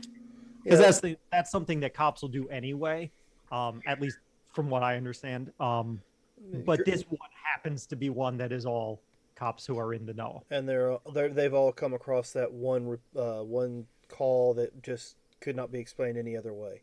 Mm-hmm. Yeah. Right. And it also doesn't have to include every cop that knows things, you know. Correct. But maybe more of the ones who are more connected to the others would be in it. Yeah. That works. Yeah. All right. So mundane, we've talked about armed forces, tourists, the social club of the NOPD. Oh, I was going to say something that might be more amusing than anything else. So obviously you have all the tourists and they're completely oblivious because they're tourists. But what if like the tour guides, like a lot of the tour guides are actually like in the know and they dose out the right amount to the tourists to keep the tourists amused but oblivious. I'll see you, Dave, and I'll raise. Uh-oh. How about not only that, but the tour guides might be in the pay or controlled by the White Court of Vampires. I mean, I have no knowledge of this. Bring me people who are going to eat and drink and boink and do all those things that feed the White Court. I mean, it would play well for his masters. For one section of the White Court, I could see multiple families of the White Court here in New Orleans. I assumed we had multiple families. Yes. Now, we was asked about military presence. There is a naval air station located in Belle Chasse, Louisiana. Okay. I don't know exactly how far that would be from. Yeah, I figured putting it down as just armed forces as a catch-all is good enough. I don't think that. So the problem is the armed forces aren't going to be a big deal in the campaign. I don't think they can be, simply because the idea is of force majeure and the fact that we're not supposed to use our armed forces in our own country. That using them in New Orleans, I think, would break verisimilitude a little bit. But you could use some of that. You could use some of that aspect with the law enforcement deal as well. Maybe there may be some who know. I don't see it being a big part of the game. I would be worried it breaks some of the verisimilitude. Okay. In some respects there, until you need them for something. Yeah. I won't say anything else. Okay. I don't think it's a no presence. I think it's smaller than the other mundane things we've talked about. Well, I mean, I know the biggest majority of your mundane military is usually your tech school guys out of Biloxi that are just coming to party because they just got released from basic training and are now able to go out and do the How is that different from tourists? Nothing. That's what I'm saying. That's where most of that would come from. Mm-hmm. So, You might have a few groups doing like special ops nearby, but nothing I think would be an issue here. What was that movie? Basic? Was it Basic? Yeah. I don't know. It was a Samuel L. Jackson, John Travolta. What? Or no, was it John Travolta? Yeah, it was. I don't know. Is it? Let me ask. Is it in scope or out of scope right now? I don't know. Probably out of scope. Okay, then let's get back in scope. You can see what I've been doing at work all week, this week and all last week. In terms of mundane, city government, obviously city government's not in the know. No. Yeah. Okay. There's definitely lots of crime, gangs, drugs, human trafficking. I don't know if we need to define that sort of stuff. What do you all think? Well, I'm thinking organized crime, that some of the leaders may be in the know because they're being controlled by White court. White court. They could also be controlled by groups of practitioners. Okay. You could have gangs that are being controlled by some of the voodoo practitioners. Some of the red court could be using them to garner food for them, off the books kind of deal. Okay. You know, So I think we need to at least acknowledge that organized crime and gangs are there, and that maybe not all of them, but probably some of the leaders know. Well, we're not saying build a Marcone. Yeah. No, yeah, we don't want to. We don't want a Marcone. I think we're all pretty much agreeing there. Okay. I know you only have about 15 to 20 more minutes this evening, Robert, but I'd like us to push on a little bit. Okay. And then after you go, I think we can take all the groups we were talking about and put them on the movers and shakers image that I have here, where it talks about who's in the know and who's not. And to give you, actually, I'll give you a quick snippet. I think you guys mostly know what that looks like, but let me give you a little snip that you currently are showing the board there, right, Dan? I am not, but I can be. Because it's been there. Now we're on there. Movers and shakers. All right. Yeah. Oh, and here's kind of what it suggests as hey, if we were doing this in Baltimore, this is what it would look like. So I'll just kind of show you that real quick. And I'm even going to make sure that it shows the permission granted to photocopy so that you don't even have to worry about what you're doing on Zoom. Not Zoom. You know what I mean.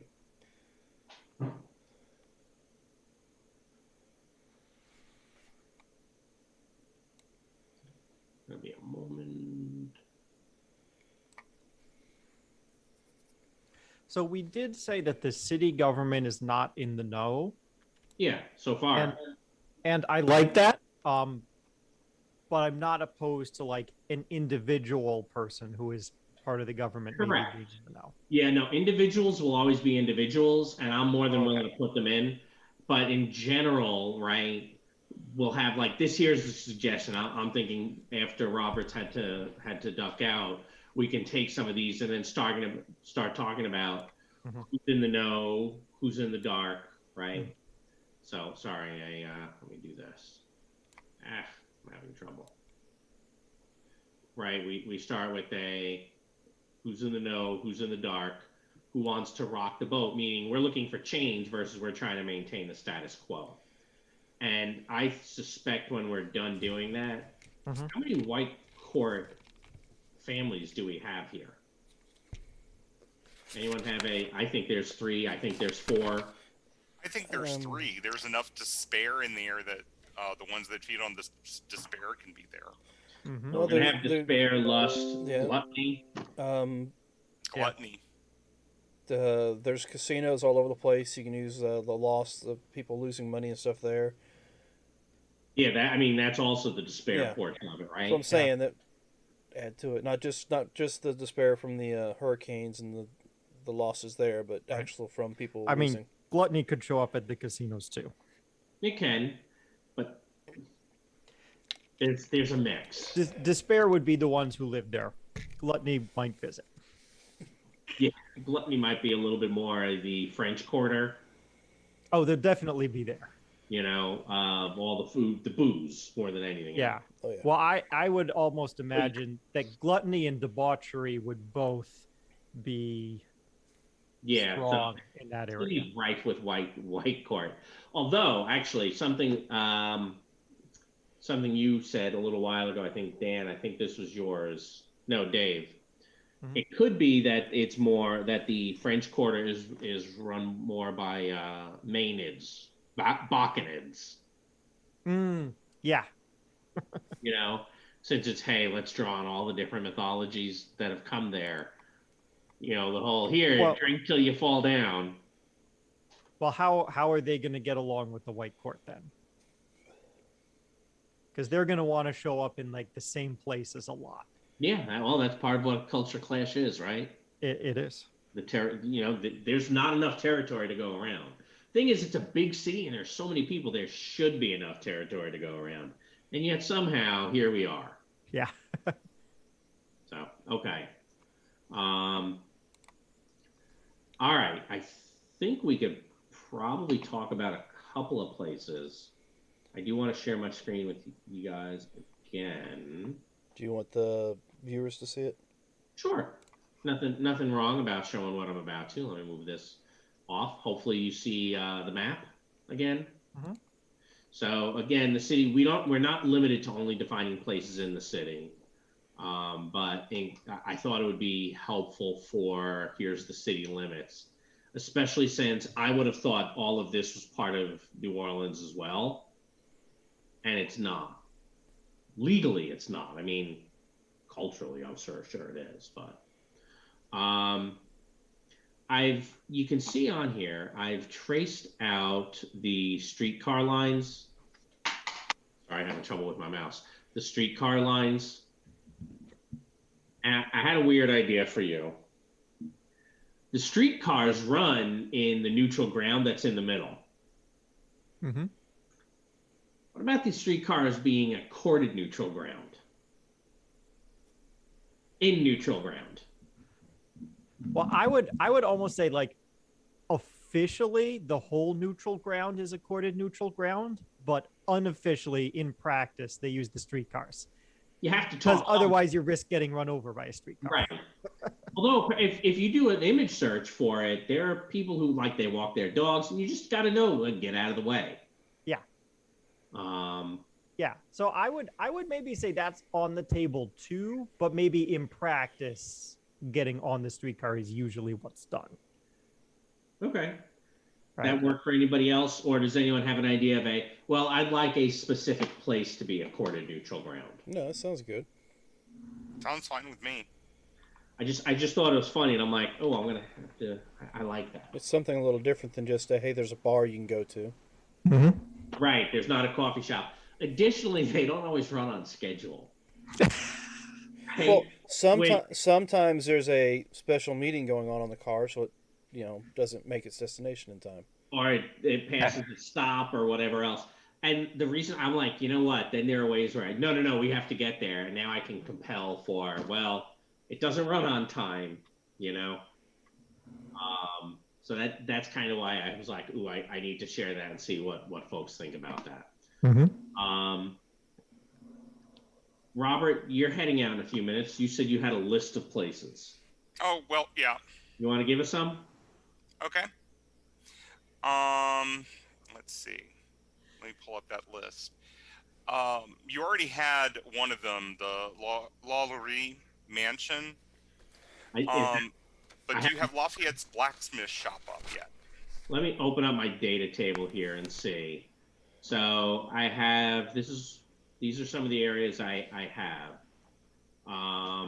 Airport, I don't know why, I just thought I might need it. I have a bunch of museums, including this old Ursuline convent museum might become what you would say the convent. Well, actually, that one has another interesting history. That's where they're called the Cascade Girls stayed. This is where the French casket comes from, I think, cassette, which is suitcase. Okay. But when women were being sent to New Orleans for arranged marriages, they would stay at that convent. until their marriage day. And they're referred to as the Cascade Girls, and most of them became matriarchs of New Orleans. Interesting. I would think that's a place that they could be very, very opposed to the white court. Oh yeah. I already said the Hotel Monteleone. Here's the Laurie Mansion. I do have that as right there. Yeah, you mentioned the hotel. Yeah. I added that. Yeah. I changed it for Never Never because it sounds like the hotel. That's a nexus. A nexus of some type. Yeah, we'll have to figure out what's the aspect tied to it, but it sounds like, I mean, it has many doors. You know. Lafayette's blacksmith shop.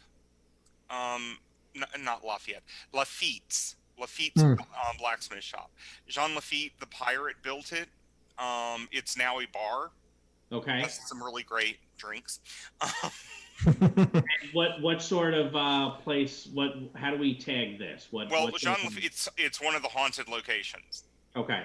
Supposedly Jean Lafitte appears there, and red eyes appear in the corner. It might be demonically possessed. So I've added that as a haunted site. We have a few of those, right? Laurie. Yeah. I was just gonna comment on the Laurie Mansion is because of what went on there. I see that as being more than just a haunted place where there's like some ghosts going on. Like that's a place where there might be some really dark stuff. And another place, because of what you said, is Jamani, which is another bar. And on June 24th, 1973, someone set fire to the upstairs lounge and barred the exits, and it killed 32 men. It was a gay bar. What's it called? At the time. Jimani. Jimani. Man.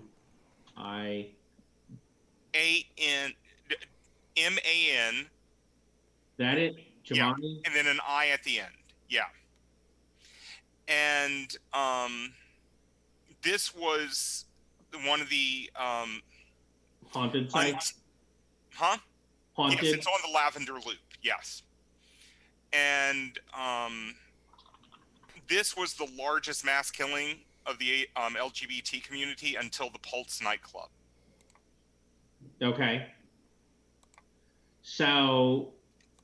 And again, it's supposed to be haunted.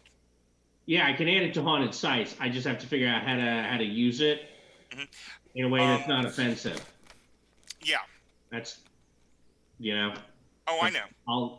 That may be one that we figure out, that we talk about offline and say, all right, I'm gonna need some guidance. You know. Another one that's interesting is the Saint Roch, Roch, chapel in the Saint Roch Cemetery. It is pull up pictures of it. It is a creepy place. This Saint Roch Cemetery, this one right here? Yeah, there is a chapel there, and people leave. Yeah, there it is, the Saint Roch Chapel. It was also on that map.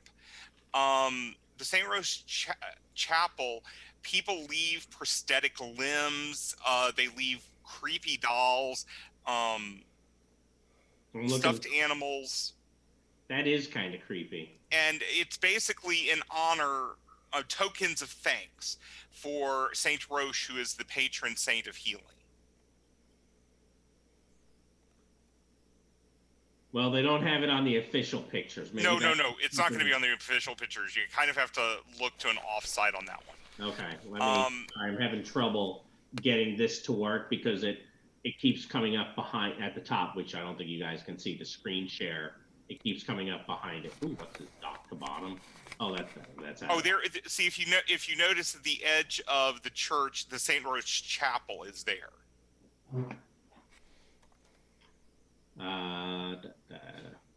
Keep going to the left. Right here, right there. Yeah, that's it. Okay. How do we categorize that? Are we considering that religious? I'm thinking religious, maybe a place of power. Okay. Associated with healing. Then there is, I'll have to type this into the chat. because I'm not going to be able to pronounce it. It is the Garde La Pret Mansion. Oh, you went into the Zoom chat. Yeah. It was also known as the Sultan's Palace. The story goes it was rented by a young man from Turkey, and he brought his harem. And one night they were all killed. And it was noticed because blood was pouring through the front door. And supposedly he was buried in the backyard alive. Nice. So. And then the final place would be Jackson Square, because after the German Coast Uprising, which also occurred in the Orleans Territory, 100 escaped slaves were executed and decapitated, and their heads were put on display across the levee. So anyone traveling down the Mississippi could see it. So, if you see all the different pins that are on here, right? These the black, these 7 are the haunted sites. Mm-hmm. Yeah. And it sounds like these hauntings, these aren't friendly haunting sites from the stories you're telling, right? Right. These are places that the tourists go, that the folks who are in the know don't. Right. Right? That's if I'm in the know and I know what happened here, it's like, oh, you're gonna go there? No. Why the hell would I go there? Exactly. But they are all probably touristy locations. Because everyone's, oh, I'm gonna go on the ghost tour. Yeah, you probably never open the site in these locations. Oh. Hey, are any of you gonna hack the site? Yes. Don't know yet. Some of these, I think, are also like privately owned. So like the tour can't go inside just because. Yeah, the Laurie Someone owns is privately owned. Yeah, but you'll get those who want to sneak in there after hours. Yeah. And a couple of these are actually That may not end. restaurants. Oh no, it doesn't. I'm sure it doesn't end well.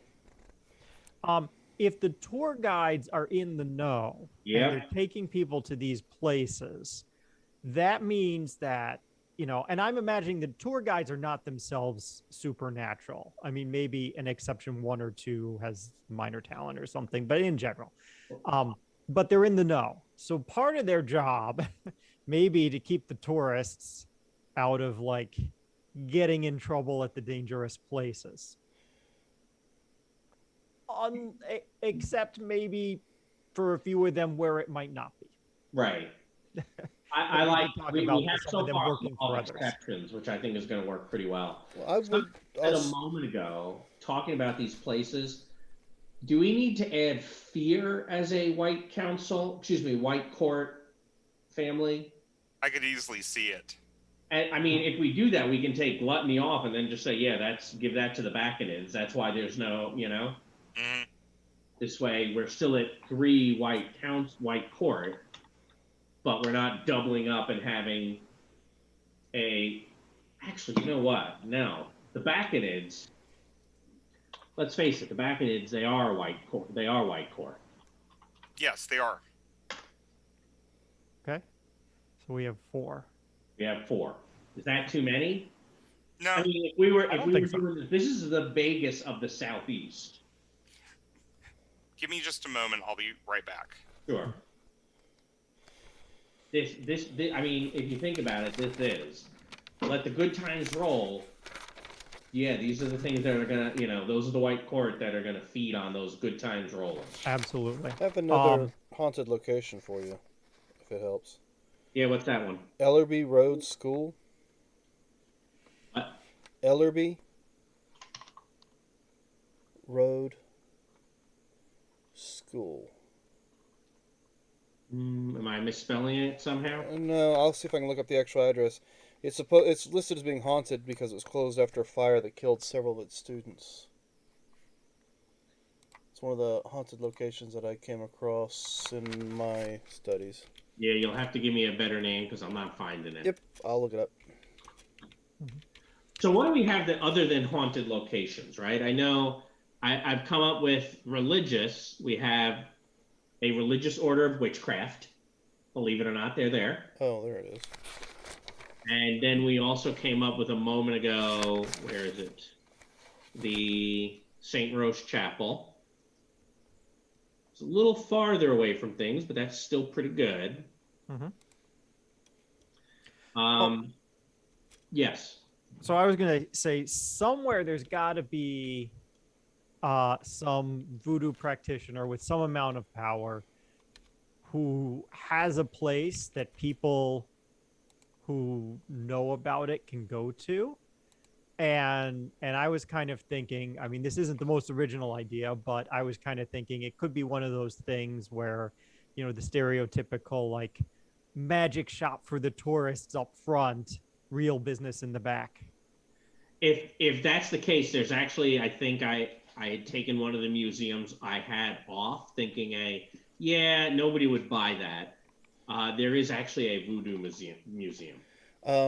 Oh, okay. Louis Armstrong Park is supposed to be, or also known as Congo Square, is supposed to be a big place where a lot of concentration of voodoo magic is at. Yeah. So, I mean, if you want they use the tourist stuff as a front, that's New Orleans Historic Voodoo Museum. Yeah, that works. Hey, look up George Washington Carver High. Sure. Hold on one second. Yeah. What do we call the Voodoo Museum? It's not necessarily a place of power. It's just a place where you can find people who know stuff and do stuff. If you know who and what. I want to eventually come up with these things are all, I like to classify things. All right. So George Washington Carver High School. Is that not locating in New Orleans? Yeah, there it is. Yeah, a little far right? So far, most of our stuff is concentrated down in this area, but I mean, it's not super duper far away. Well, I was saying, say it's the actual name of the school. I think today it's what it's called now, but that's the school. They changed the name of the school, but that's the school that burnt and killed several students. But that's just, like I said, one of the haunted sites that I came across in my research. Is it a public high school? Let's see. Carver High school that's still there. In terms of verisimilitude, it's hard to work that in, especially as you're all adults. Why are you guys here at the high school? And then the game got creepy. Right? See, creepy vampires we can handle. Creepy, we're hanging out at the high school. That's weird. Well, unless you know you're investigating something that happens at the high school. Yeah, could be. But yeah, just I can't tell if that's still. I guess it's still functioning. Okay. But it doesn't say anything in here that it isn't. Just as legend has it, the students went through some horrible experiences. The stories are children disappearing along with the janitor who supposedly. We'll drop that. All right. So some of the groups that we've come up with, I think if we can come up with some locations and it may be all right, we're going to take a 5 or 10 minute break and come up with some locations to tie to them. Or may even be we can start doing some character discussion and then next week come back with places to tie to some of these groups, right? Because ultimately, by the time we're done, really what we'd like to have is, I'll bring I can get my stupid mouse to work. All right, some batteries.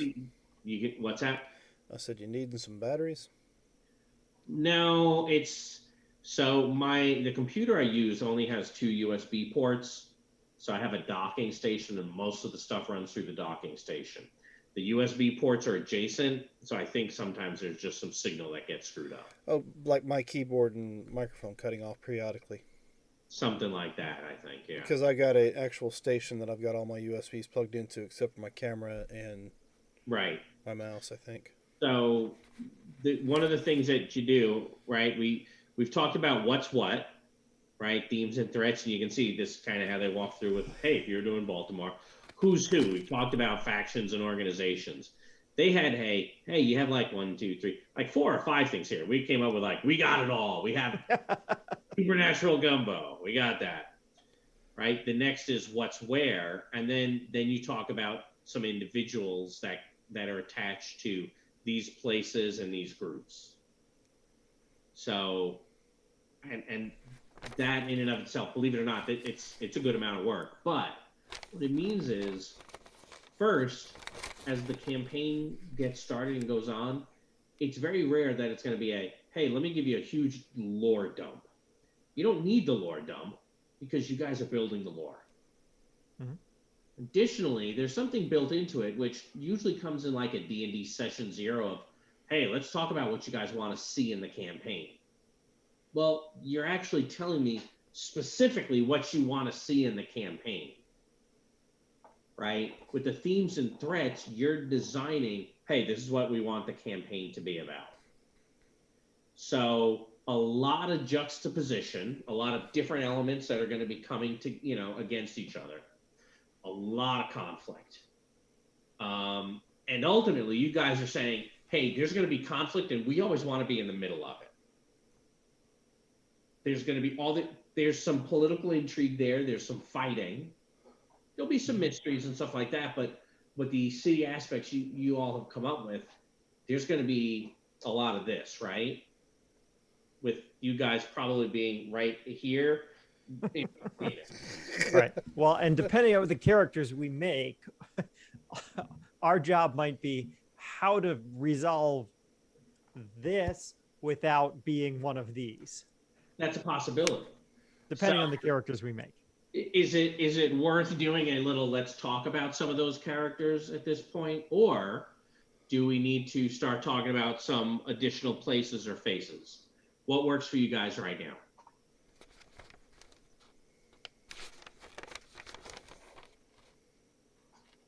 I mean, do we got any more places you guys want to bring up? I have a few minutes, so we can. I mean, I got a few places that haven't been mentioned yet that I don't know if they'll be of any pertinent. Okay. So, is there the White Council? We're going to need multiple White Corps. We're going to need multiple places for them. Well, Wizard of the White Council, is he a big wig in the city? Is he important, or is he out of sight? Wait, which one? We had said we're going to have basically probably one White Council wizard in the city. Yeah. Does he live in like one of those mansions somewhere? I would say yes. He's wealthy. I don't want to go to the Laurie Mansion. Show me something else. Wow, there's a whole bunch of mansions here. Yeah, no, they're not all in the French Quarter. No, apparently not. These over here are the Garden District. The Garden District is amazingly beautiful. Mm-hmm. Okay. So we should add some stuff there then. I like some of these that that's not too far from if he wanted to go to neutral ground, he could get there. Yeah. So I'm going to need to take a quick break, but you can keep doing locations. Well, this could be a nice White Council. Oh, it's a wedding and party venue, but it doesn't have to be. It could have been once. Maybe now it's not. Right. After the hurricane, it became something else. Or yeah. Or, this is way after our timeline. Then Yeah, it became the wedding thing. In maps, didn't open up anything else. Yeah, and again, right, we can do whatever we want. I was trying to see if there were any. Those are specific named houses, if we like those. Or we can just say, do a search for what's the wealthiest part of New Orleans and put them over there. That's if you guys like the idea of, the White Council wizard is a moneyed individual who doesn't have a whole lot to do with what those folks are doing. Exactly. All right, let's see. Now, Well, the Garden District is the number one. Huh, that's funny. Yeah. That's exactly where we were just looking, and you just said that. One of the... I'm just going to throw this out while you're typing. The head of the Lust White Court, the names are just escaping me right now. There's an area of New Orleans called Storyville, which was the red light district. Okay. It's now incredibly run down, but something that well, it's not completely run down. It is in the French Quarter area, but what I would like is, since there is this multiracial history, that the head of the White Court is female and she's African American of some level. You know, Okay. like, You're saying for the specifically for the lusty types, yeah, as opposed to one of the others. right. Okay.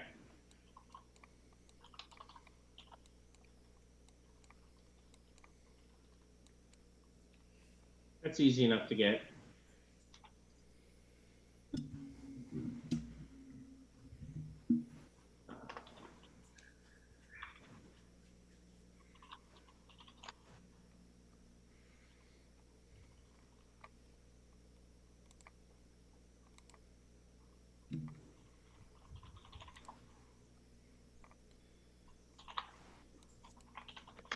So,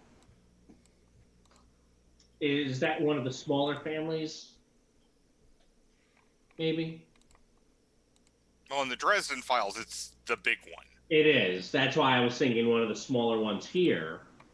This way we also still have, because we have 4 White Court families we've just said. Although I guess if she's the head of it. Head of that family. Yeah.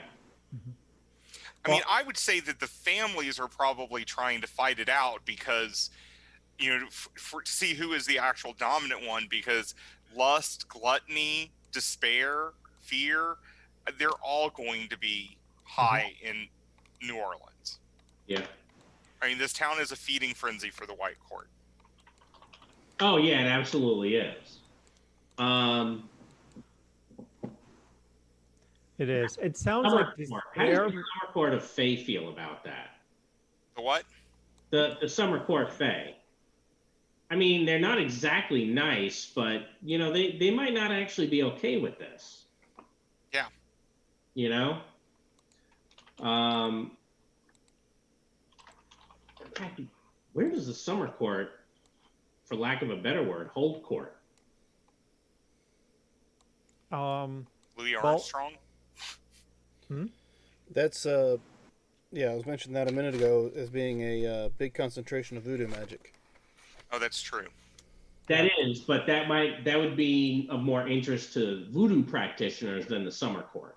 I mean, it would have to be somewhere with a lot of natural, what would you call it? Energy. Well, I was just going to say like,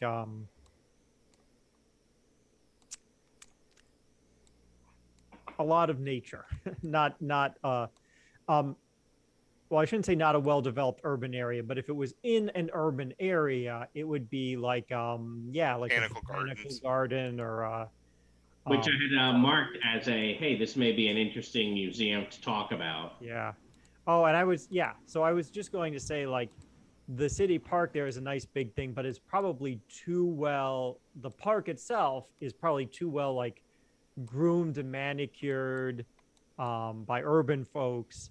But if there's a botanical garden in the park, that place specifically might. There is. There is, yeah.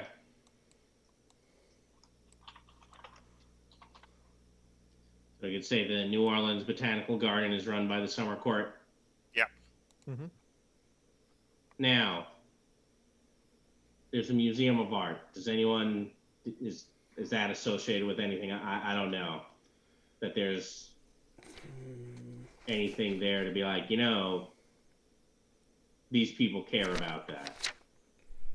And the only reason I'm thinking about it is since it's close by, I almost like the idea of, hey, well, it's close by to here, so they don't get along. But I can't think of any of the groups we've talked about where this makes sense. Yeah, I'm not maybe seeing anything. depending on the kind of art, but What's that? me, I would say maybe depending on the kind of art, but I think I'm going to take it off the list. Okay.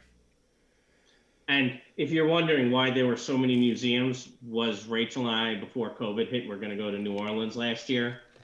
And so I used one of these maps to plot out all the restaurants we wanted to try and a whole bunch of museums and stuff like that.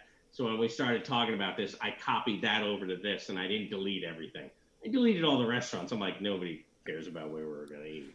Now, But the museums, I was like, these may be of interest to folks. there's right? actually a residence in your group there that might be of interest. It's A what? 1039 Royal Street.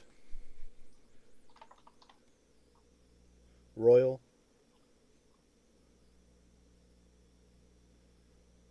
So what's there? That is actually the home of Jacques de Saint Germain. Of who? Oh, that's the vampire? Yeah, the vampire, the 4,000-year-old vampire in the that arrived in New Orleans in the early 1900s. And it's got an interesting What did you say his name was? Jacques, Jacques All right. de Germain. Yeah.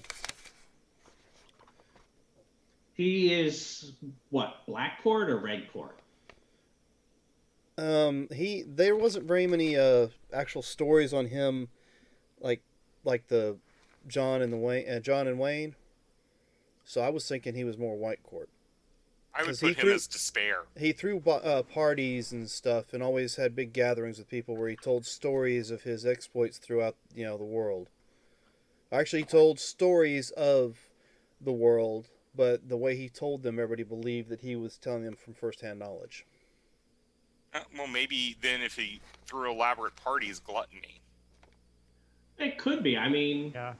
But- I was also going to say he's been here for a long time, and it sounded like between the different white court, what are they? Families, houses, yeah, families. that despair might be the relative newcomer. That's Yeah. possible. What do you think about, because right now it sounds like we can pin a couple different houses on him. Well, let's. What if we make him, he's like the white court potentate. He can feed on, it's said, whatever he wants, but pretty much all of the white court want him on their side. Yeah. That would be neat. Yeah. Right? He's the white court. And we could just call him Jacques the Vampire and leave it a little, like put him on the faces list as a, well, what kind? Yes. Let's see. Flawless skin, piercing eyes, never hungry, always thirsty, powerfully charming. Yeah. I mean, I'll be honest. White court potentate is a high concept, works, I think, because it tells us he's very clearly white court. But the white court, they're always about cat's paws and things going on in the background. I mean, having one person who's kind of puppet mastering the four families who are there, but they all want his approval for something.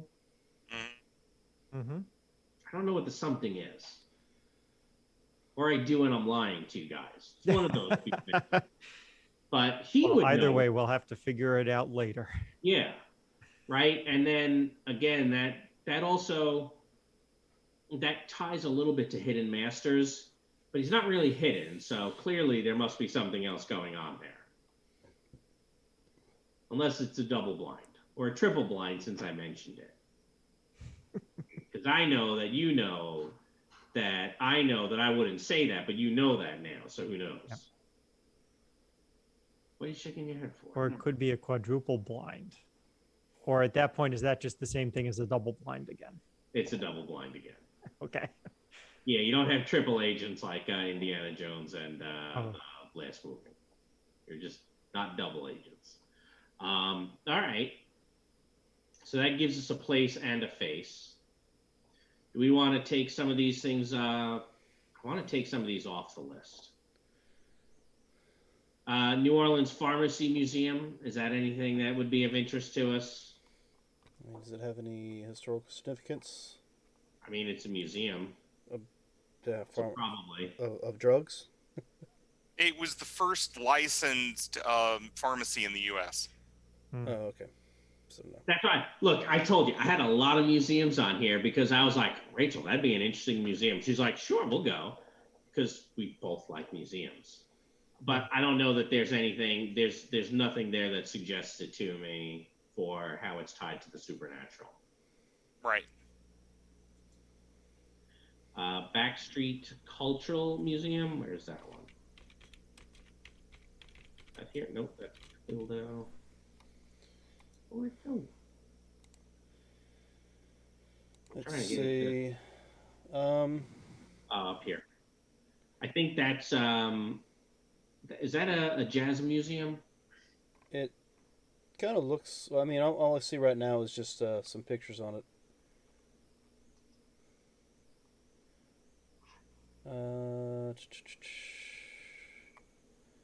I think that has something to do with it. A lot of the dancing in the streets brings together historical photography. What am I looking for?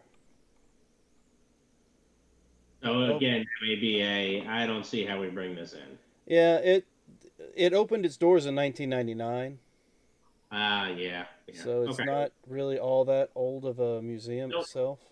I'm okay with. Like I said, I added a bunch. I think more for us, we'd probably want more like the House of Voodoo or. Yeah, I agree. Island of Salvation, Botanical.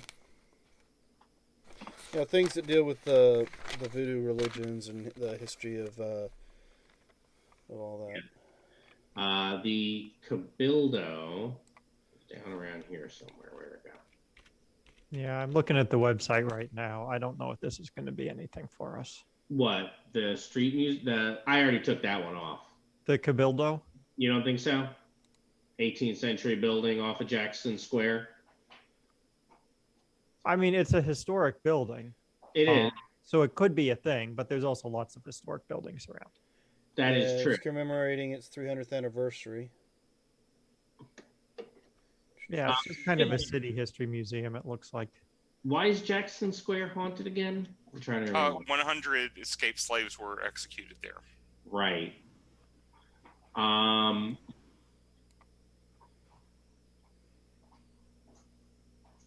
So, all right. So we don't think the Cabildo does much for us, and it's already adjacent to something else.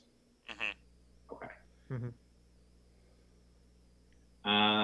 And there's I was about to say nearby other museums right here. The Presbyterian says Mardi Gras and Hurricane Katrina exhibits. Well, one of the things we didn't talk about in terms of people, but the St. Louis Cathedral is there.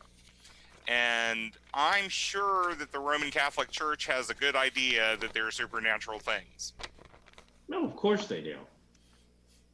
Right here. Oh, actually, that's great. That's fantastic. Right across from. It's on Jackson Square. Yeah. Okay. I was thinking I want something by Jackson Square. Mm-hmm. Right. Yeah. I was thinking if there's a way that I can put something there that contains it, you know. Right. Which means then I can get rid of, I think, these other two museums.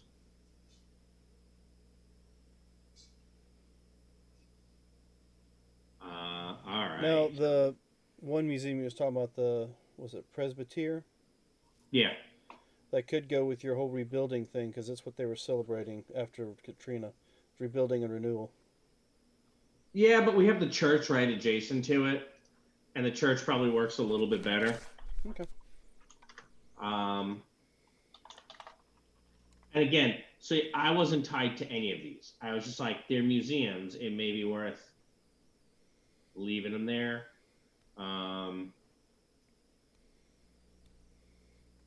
I mean, if we want to ride a dinosaur, we got to find out the right museum to go to. Yeah, I'm pretty sure you're not going to get to do that. The 1850 house offers a glimpse of upper middle class life in antebellum New Orleans, the most prosperous period in the city's history. Just basically shows this is what things were like then, but it doesn't represent any specific family. Mm-hmm. I don't know that works. And again, we already have the church and Jackson Square here, right? Mhm. Yeah, I don't see this adding anything. I mean, yeah, no, I can't think of a group that would want to be in an old place just because it's old. Right. So what's this one? The Historic New Orleans Collection. Let's see what that one is.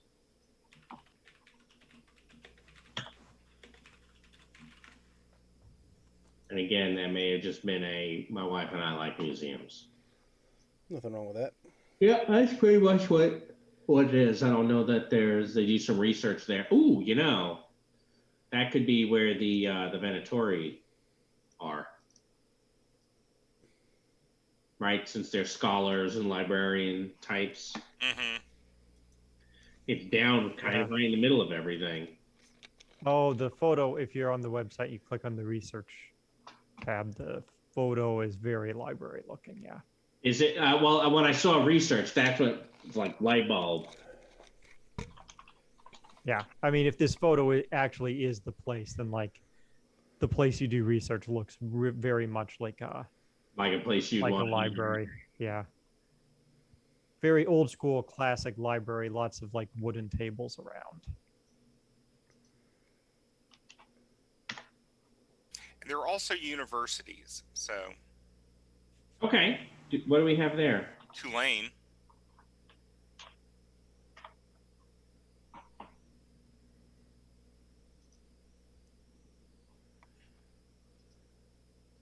Is there something that goes on at Tulane? Oh, I don't know. Well, we can check the history of Tulane. Well, yeah, but it doesn't just have to be history. It can also be what do we want to put there? Yeah, but there could be something in there that could help with thinking it up. Your your white council wizard teaches Latin.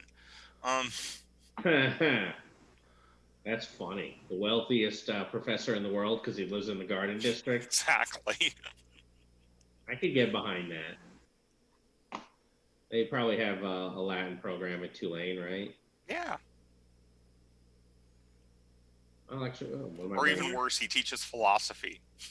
But did you say that this is an actual person, or you're making up that the?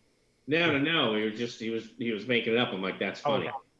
Yeah, the White Council wizard is an instructor or a teacher. It was originally founded as a medical college. I mean, right here, right? Linguistics. Why not? Yeah. Sure. All right. So we don't need that mansion anymore. Yeah. I mean, I think it's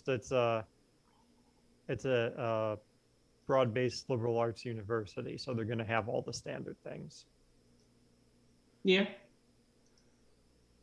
I mean, but I like the idea of there being something there. Mm-hmm. It's close enough, mm-hmm. And he can live in the Garden District. Hell, he might not even tell anyone where he lives. I don't want people coming to my house, but they can come to my office hours. Yeah. It's not like, if only I knew a college professor or two who could be like, oh yeah, I totally understand that. I need to find someone has to help me with that. Yeah, nobody wants to find us for students to find us. Right.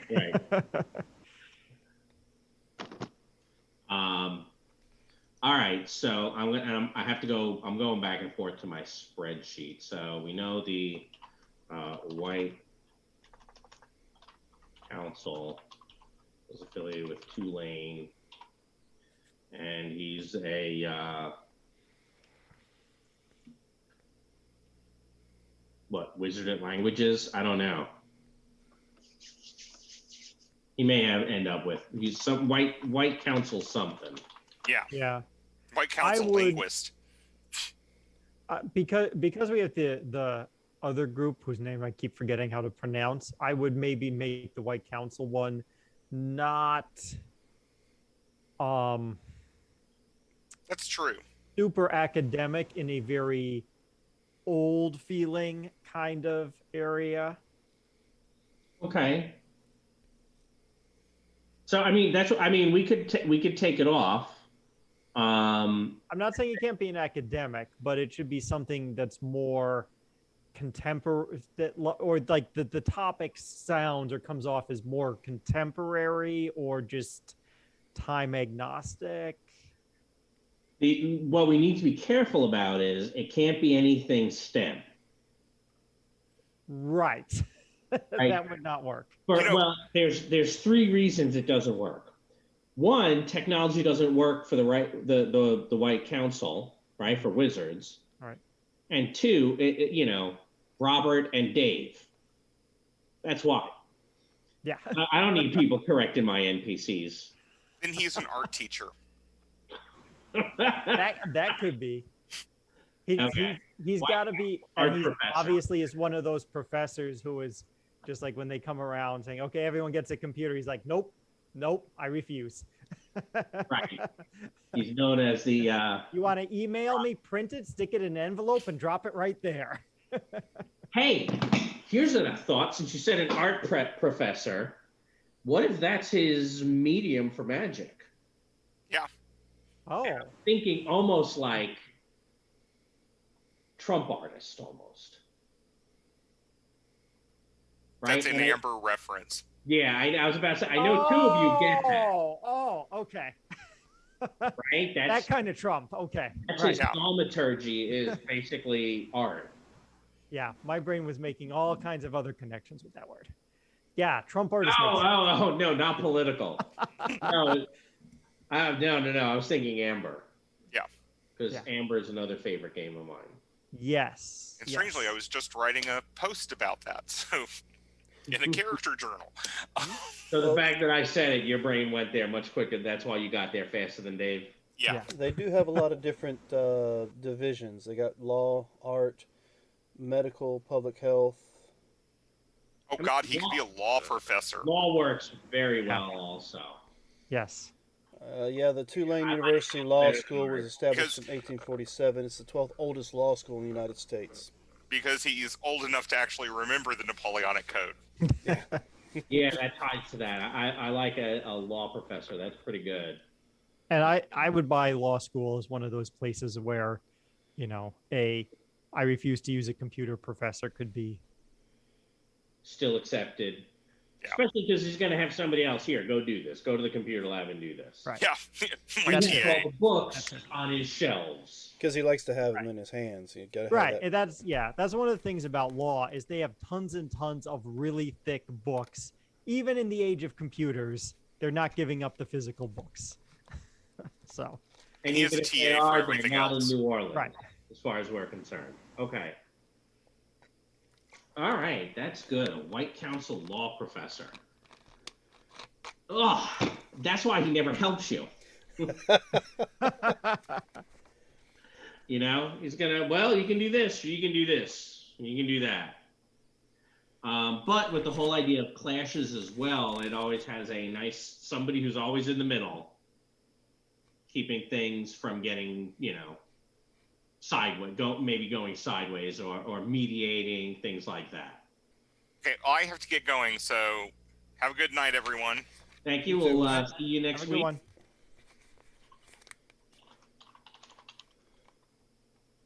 All right. Yeah, I definitely like that. All right. So 9 o'clock. Do we need to, or Dan? Can we take a quick 5-minute break? I can get myself something to drink and Yeah, use the we can do restroom. that. We'll take a 5-minute break and we'll be back in. We'll be back before 9:10. Yeah. All right. So. Okay.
do you think you'll be back?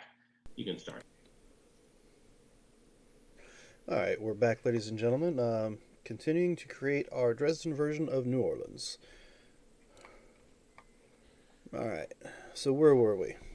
Well, so while there's still tons and tons of stuff to do, I thought we could take a little bit of break from some of the really difficult legwork that we've been doing. And let's face it, the creative stuff, it is a lot of work. So spreading it out over 2 sessions is easier. Mhm. And it lets us all kind of take what we've started thinking about and go away, let it germinate, and then come back with hey, this place that we talked about could be the head of these guys. Or I also thought about these guys can be over here or down there, stuff like that. And we can do a little bit more research. I thought it might be worth talking about either mechanics or characters, not get deep into aspects or creating those yet.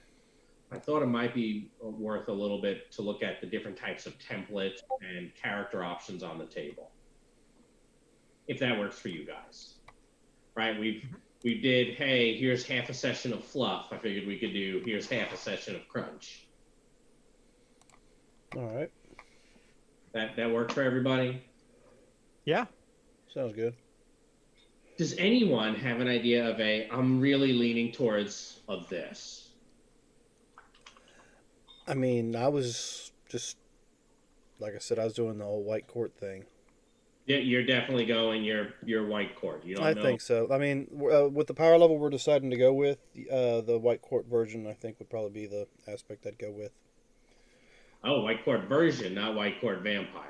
Well, we can't do vampire because we're not high enough power level for that. If I could, No, I think we said we were going to start at 7. yeah, but you have to be 8 for the vampire Oh, do you? and 6 for the virgin. Okay. Well, if you have to be 8 for the vampire, then yeah, I guess it wouldn't. But you could graduate up to vampire. Yeah, as the gameplay goes, if something along those lines happen, then I am. It's just the whole difference between a virgin and the vampire is one has actually killed wife feeding when the other one hasn't yet. Mm-hmm. Yeah. So, and it's weird. The white court version, as it is in the RPG, doesn't completely align with the books. I'm okay with that because we're playing the game, not reading the books. Mm-hmm. But it is something to bear in mind, right? The idea of someone, the white court is that first time you feed, it's always fatal. But the white court virgin, it's not supposed to be. You're able to feed a little bit. It's when you're finally ready to take those extra powers, that means you fed too much and somebody died. Right? Mm-hmm. Which, if at some point you play white court and transition from, white court virgin to white court vampire, it's gonna be obvious when you start doing stuff. People are gonna know. And by people, I include the other characters. So just, be prepared for thinking about how does that impact the game. Right? Mm-hmm. Yeah, I was thinking about that.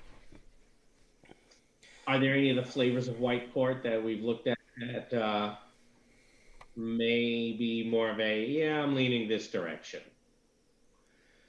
I was leaning towards making him more of like the party guy. He likes the joy of what the hell I want to make it. Ward de Vivre. I can't. Joie de vivre. Thank you, Dave. De vivre. I knew you'd know the pronunciation. Did you take French? I have studied a little bit. I am not particularly good at speaking. No, but I remember when Anna started taking it in high school, you were like, oh, blah, blah, blah. She's like, I just signed up for the course, Dave. That's all.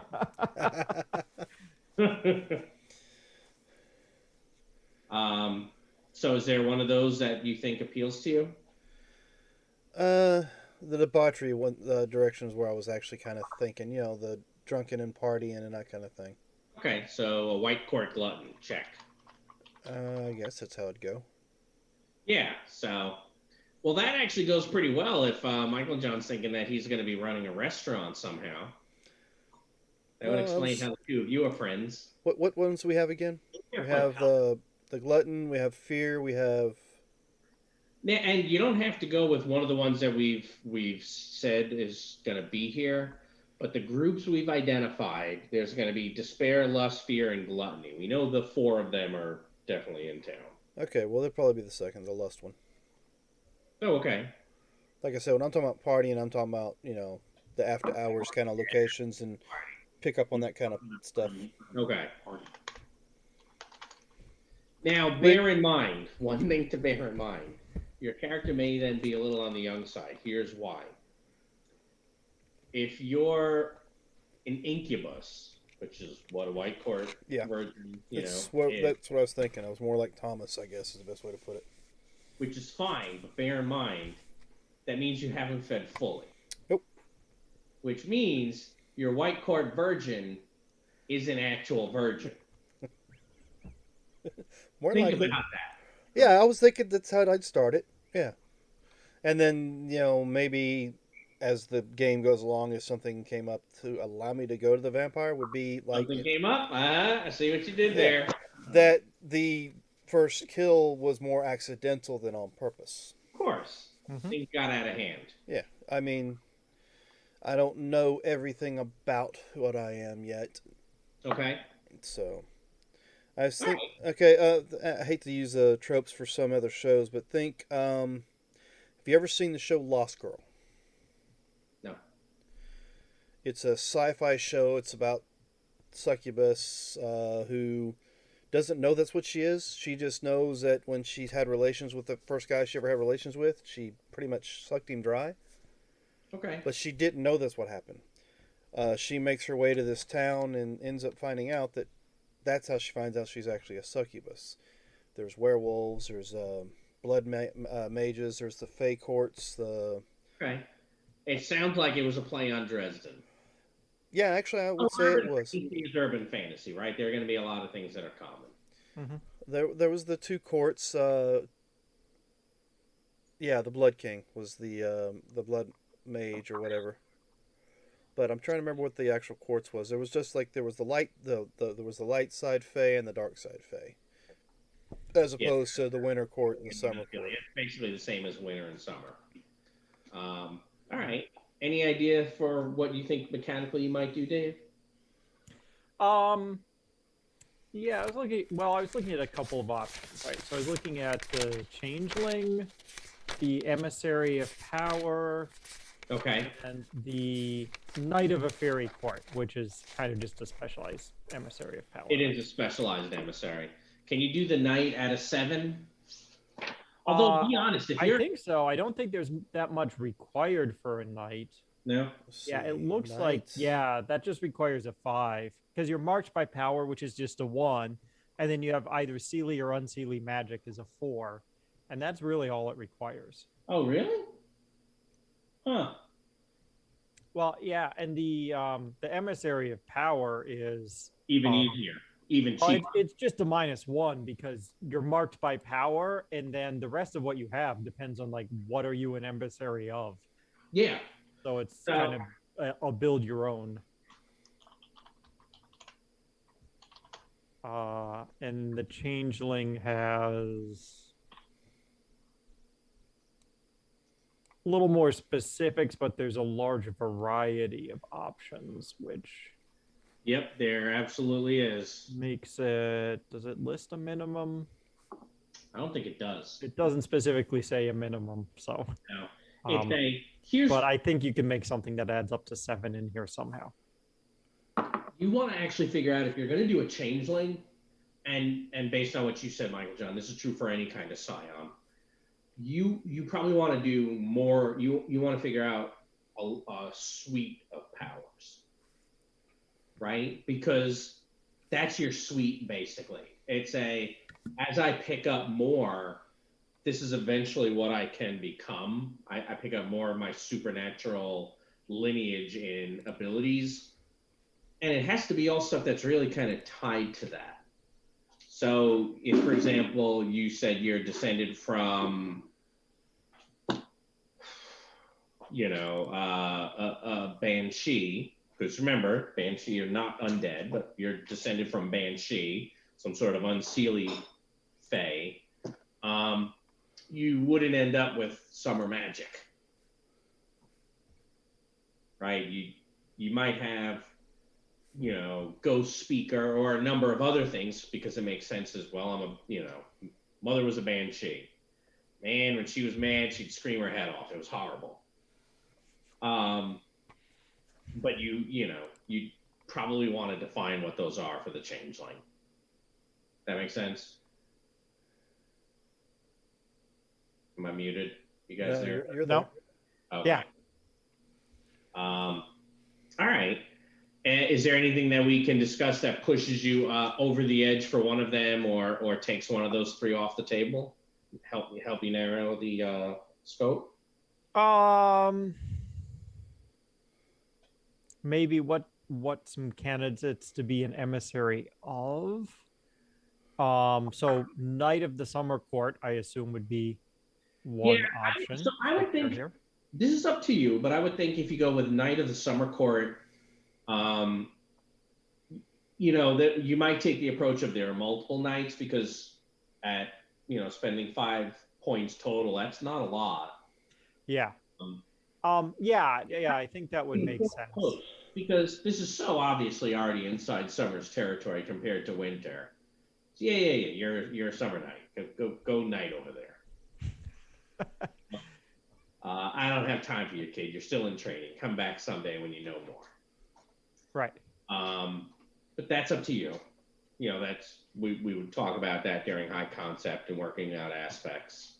For an emissary, to me, it's the first place my thought goes is you might be an emissary who does know a little bit about voodoo, right? Because you have the Loire, and an emissary of power for one of them is probably a voodoo priest or priestess or something like that, or a psychopomp, right? Emissary of a psychopomp, you mean? No. Well, yeah, but you could be a psychopomp. A psychopomp is an emissary of power, right? You remember the TV show Dead Like Me? Right? Where they're all Grim Reapers. Their job is to harvest your soul. Yeah, I think I saw a couple episodes. They were psychopomps, right? The idea, and even in the pirate movie, Davy Jones, he's a psychopomp. His job is to escort the souls of the deceased to the afterlife. That's what a psychopomp is. Now, there's one of the family of Loire, which they are basically all psychopomps. They're just not necessarily the nice ones. Okay. Or they're seen as very crass. That would be the Guide, right? So Baron Samedi, that's right. The I might even have an image here, which you can, and I mean it translates to what, Baron Saturday. I don't know why Saturday, but if I share my screen real quick, it'll give you an idea. That's the French word for Saturday is samedi. So it makes sense, right? So as you run that through like Haitian dialect, it becomes from samedi to samedi. Right. So these are some portrayals, and I'm sure none of these are new images to you. Right. No. So that's a potential as a psychopomp. Yep. Okay. As an emissary of power, it could also be something else, right? You could go with like a nature-y type spirit from the bayou. And work on the Cajun accent or something. Do you need the book? You want this book? Yeah, there's only the one book. He's grabbing the book because he needs ideas. I have no idea what I'm making yet. Okay. Just know that I have a restaurant, and it's going to be awesome. It's going to be the best restaurant. Okay. So for the emissary, I think there's quite a bit. Are there any particular powers that you're a little bit more interested in than others? Well, yeah, that's what I was kind of looking at here.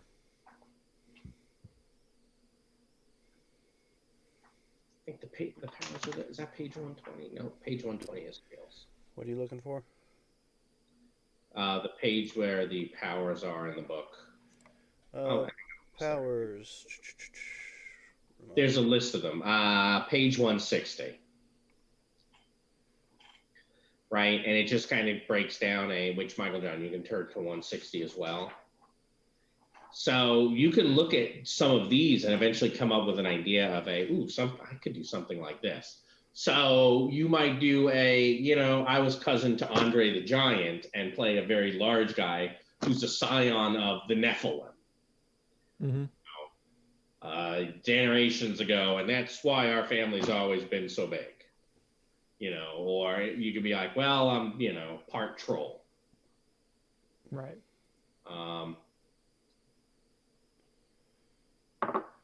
You can be related to that guy who was that they based Shrek off of. You've actually Shrek off a guy? That there was actually a real guy that they based Shrek's appearance off of. I did not know that. Yeah, there is. So of course now you get to see this guy. Oh. Okay, I've seen a picture of him French somewhere wrestler before. Huh? He was a French wrestler. Okay.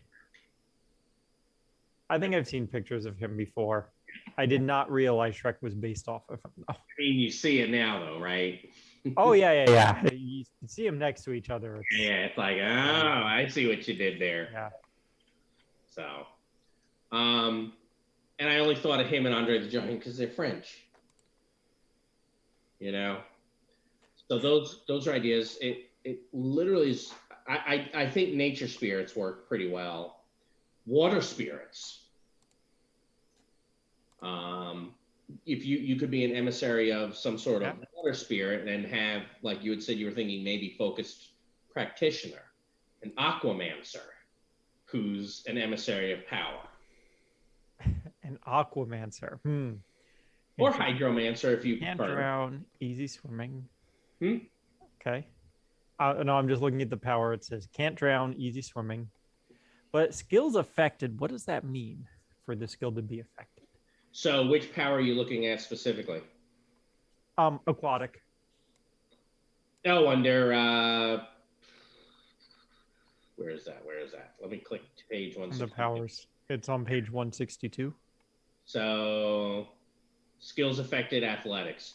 So most of these, when you go look at the various feature, it's usually going to be this particular power usually affects these skills more than anything else. Okay. Dave, you could be escaped from the Fulmore or a Fulmore rebel. So remind me who the Fulmar are again, exactly. No, it actually kind of comes from the same idea. The not the Fomorians from D&D, but the Fomorian type of giants.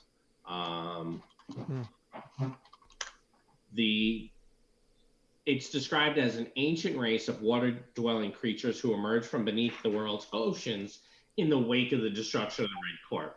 We've said, screw that. We want them around, now. Okay. It's described as they're exiles from myth and legends, the outcasts of gods and demons of every land bordering the sea. Defeated giants, fallen gods, dark reflections of being of light. Basically, they're humanoid. They look kind of a little bit froggy almost. Really attractive. And they tend to be, have sorcery, shape-shifting. This says clairvoyance, entropy magic. They're not hampered by running water in terms of using magic. It says they're weakened by iron as they used to interbreed with Fae before the She Wars. So you could have a scion, a changeling of the Fulmore, and have something that's weird and unique, right? Interesting. Okay. You're probably playing something that, say, I have no place really anywhere in society. Yeah.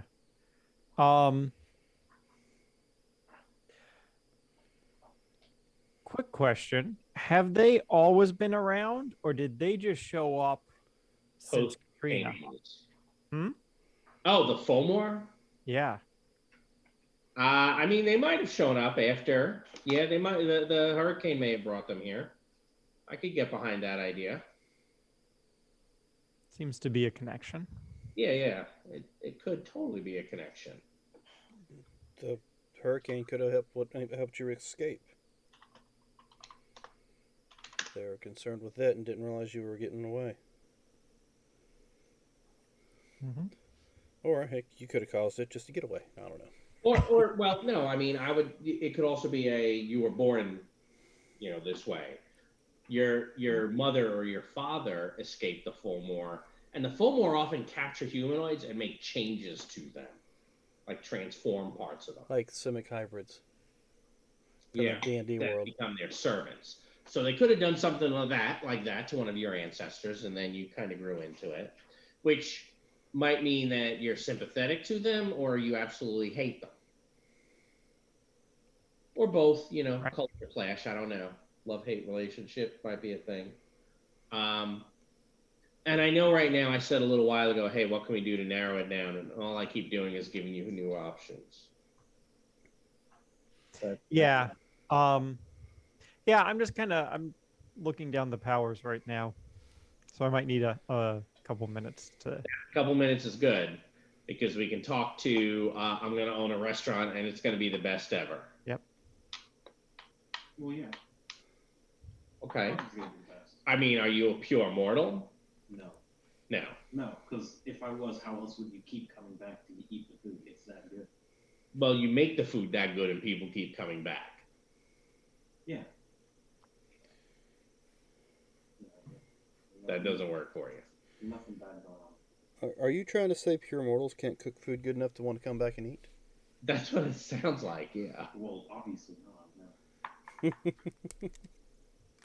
I really don't know. Okay. I know that I have a restaurant because I've said that already. I know that I'm taking. Well, hold on. You're not bound to that. Do you like the idea of it? It's a cool, yeah, sure. My character owns a restaurant. To own a restaurant. Is it a successful restaurant? Well, it's not. Well, yeah. You see, there's a difference. Right. Right? You can be a great chef, a great cook, and not have a successful restaurant. That is true. Yeah, just based on where it is. Where it is, the fact that I may not know how to cook. I do know how to hire people who do know how to cook. I know how to find the guy who's going to tell everyone what wine they want and sell the expensive bottles. See, it's a different type of restaurant than I'm the executive chef of my restaurant and I run my kitchen. That wasn't a fairy flipping burgers in the back, was it? A what? So that wasn't a fairy flipping burgers in the back, was it? No. Could be. Fairies aren't real. They're fake. And they don't like that word. They prefer fae. Right. And if they were real, which they aren't, they would find that incredibly offensive. Right. Don't say that about the imaginary things that are not in the back of my kitchen. So it sounds like you might be affiliated with the summer court. Maybe. Or it could be the other one. Why would it suck? Because fae are terrible. No, they're not. Well, first, if you're a changeling, if you're part fae, you don't have to like your family. So, No. Marcus brought up a point that if you're psionic, you could just tell your patrons they like the food. Whether they do or not's a different story. So that's a different problem. That's illegal. That's the laws of magic. I'm being hunted down, my head getting chopped off. Yes. This food is very yummy. You've committed crimes against humanity and must perish. Oh, I guess it's kind of good. I don't know that I would suggest you go that route. I mean, your call, but I haven't started. do you want to play more than one character in the campaign? I haven't started playing this character, but I don't want. Since you haven't even got this one straightened yet, do you want to play one different one as well? Right. I kind of am thinking about, I could play a paladin. That would be fun. A faith-based character. Right, especially just to contrast with You Dan's could be a knight of the word. The word. Word, whatever the hell it is. Oh, what that thing was, the shepherd from the No, it's what's his name? Oh, Knight of the Cross? Michael. What Michael is? Yeah, Knight of the Cross. Oh, no.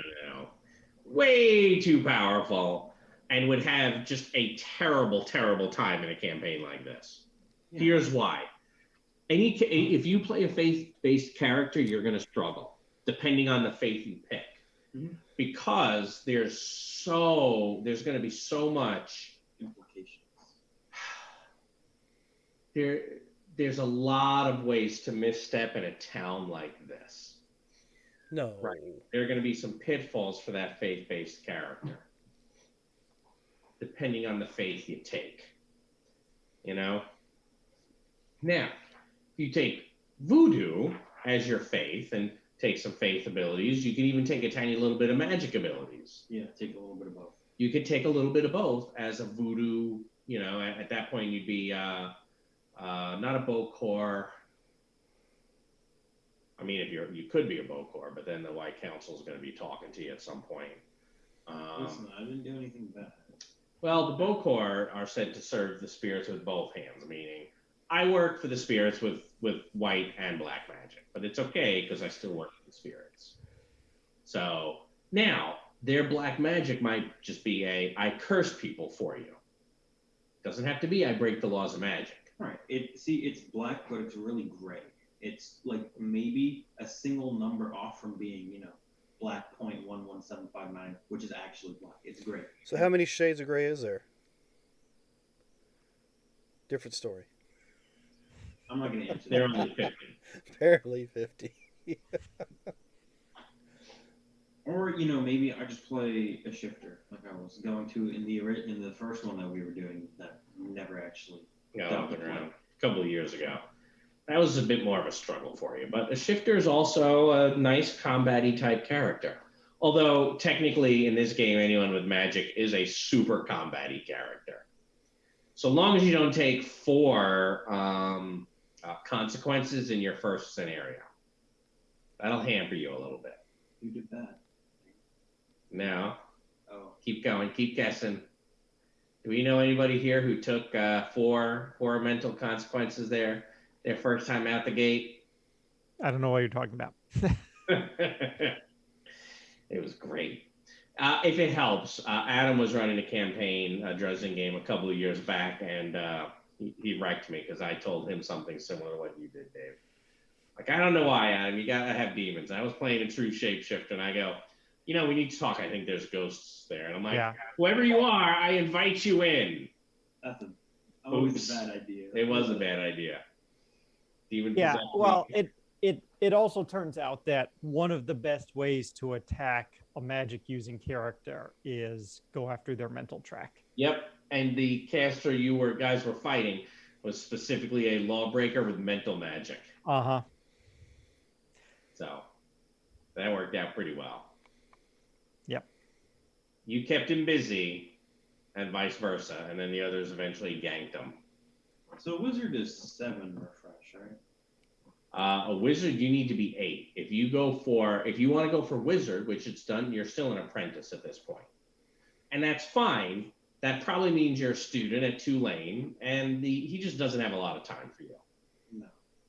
So here's your text. Here's the syllabus. Come see me during office hours. Yeah, whenever you say. He'll be there, except for when he's not there. And honestly, look, in this campaign, wizard's a fun thing to play, right? Dave, you did one. Yeah. You get it is fun. Creative magic you can think of. Mm-hmm. You can go into the never. There's so much you can do. So much you can do. Right, because it's basically I'm going to say, this is the problem that we're having. All right, this is what I want to do for this problem that we're having right now. Yeah, the problem is magic doesn't solve everything. No. So there's no magic that's going to give you the answer. You still sometimes have to go out and figure out what's going on. Well, yeah. You know, but the wizard is, and look, Dave's done one already, so I don't think he's interested in it. I think Robert was saying I don't think he's interested in it, although we didn't hear. Dan's already said what he's going to do. It's a pretty good way to go. You could also go with a focused practitioner of, you know, I think I'm going to become a wizard someday, but right now I only know this little bit of magic and I'm still learning the rest. Right? That gives you a little bit more of a refresh to start out, but there's something you can grow into. That's also a pretty neat idea. And you can still be a restaurateur as a focused practitioner, right? You just have to figure out how your magic, what it has to do with food. Well, everybody says, culinary arts is magical. It could be, and it could be he's a geomancer who has his own garden, and that's where he's growing a lot of the stuff that he's serving. So he uses magic to grow the best ingredients, and that's what ends up on the table. You know what? Maybe I play a hippie who's into like crystals and stuff. That's who I play. Yeah, I like that. Really? Yeah. Oh, that's so different for you. Yeah, it is. I'm playing a white witch. Look at it that way. Okay. I'm religious, but I believe in nature. Well, they got a lot of that going on there too. Yeah, they do. I mean, right? We didn't really touch into too much of that, but there's a very big nature type witchcraft. There's actually, 4 schools of magic as far as the witches are concerned in New Orleans. Let's see, white, black, green, and swamp magic. Are you Cajun? Did you grow up in the bayou? Remember we said there's some Cajun families out there. Yeah, I don't like my family. They're pretty weird. Okay, so you did. Yeah, All they right. turn into weird things sometimes. I try to ignore that. Oh, they're the lycanthropes. Are your cousins. Yeah, they're my And you have a cousins. different kind of ability. Yeah. Let's see. I looked up. Your parents must have been less related than Yeah. theirs. Yeah. I don't want to talk about it. I don't know if that's the case down there or not. So where were you saying you have some more places based off of that, Dan? Yeah, we've got Mrs. Robinshaw's Witch Academy. Mrs. Who? Robicheaux.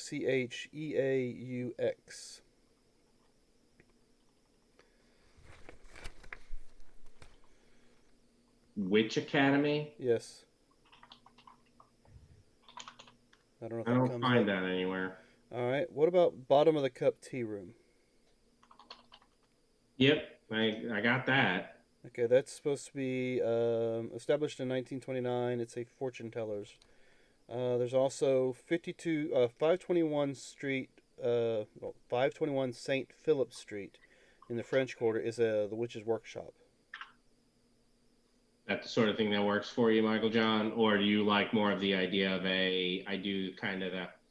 that's the one you're talking about is the Religious Order of Witchcraft, the 521. Okay. I got them. There's Marie Oneida Topes, MaryOneidatoups, established in 1972, set the order of witchcraft to the forefront. Yep. Certificate actually certified as a religious order of the witchcraft. Got them. Okay, so those are the few of the things. They do a ceremony on Lake Pontchartrain a lot. Aleister Crowley, head of the Hamitic Order of the Golden Dawn. And those are there too. And I think that's it that I had on witchcraft. The others are the voodoo and the strange creatures in the swamp. So I mean, at that point, you do swamp magic. Seriously. So with spell casting, there's 5 different elements if you're doing evocation, right? The usual that earth, air, fire, water, and spirit. If you're like, well, I'm a swamp wizard, you pick earth and water. Earth and water, and then probably spirit. Yeah. Well, I gotta talk to the spirit sometimes. But spirit also includes, I think it was telekinesis. Right, Dave? Does that sound familiar to you?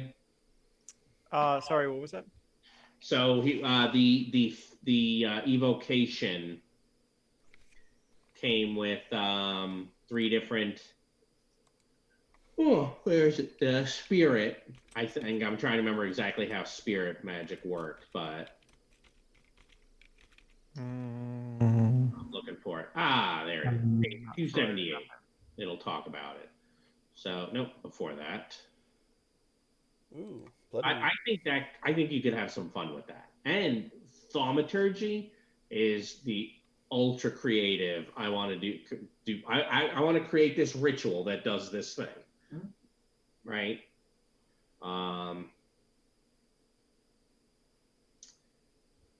Here's spirit. So page 255. They tend to manifest as raw kinetic force and light, summon shields of force, strike a foe with raw kinetic power, bend energies around people, create veils, invisibility, that sort of thing. So water, earth, and spirit, yeah, I'm a, you know,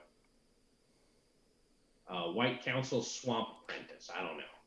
Right, but I don't tell people that I'm a swamp apprentice because it sounds gross. You probably wouldn't use that. You might, but you might have a different aspect, right? You might do White Council, blah blah blah, and then your trouble could be, you know, I grew up in the swamp. My family out in the bayou. Or the Manchant wetlands is one of the places mentioned here about swamp magic.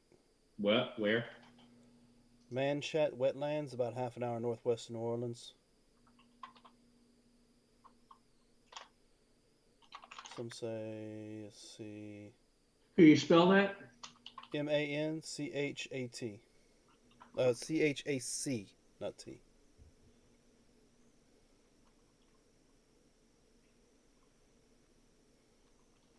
Manchac. Yes. Yeah, still not finding that. Oh, okay. Manchac. We didn't find. Oh, that's over the lake. Nope. Where is that? Manchac Wildlife Management Area.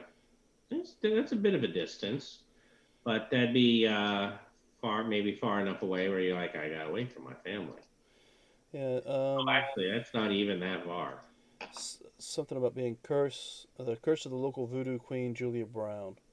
That's like 40 miles to the French Quarter area where I think most of our things are.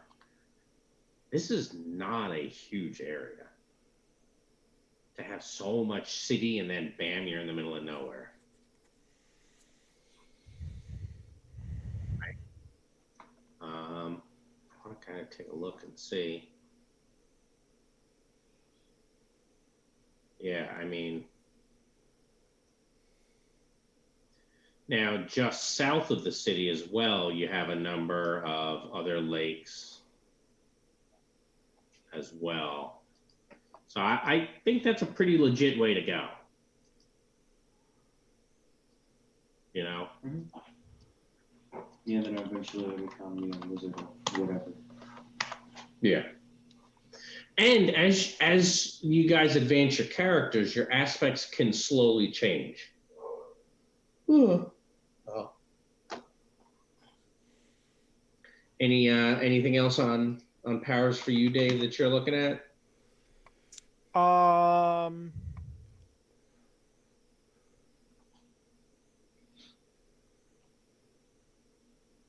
Still kind of. I forgot how long the power list is. Still kind of looking through some. Yeah, it is pretty big.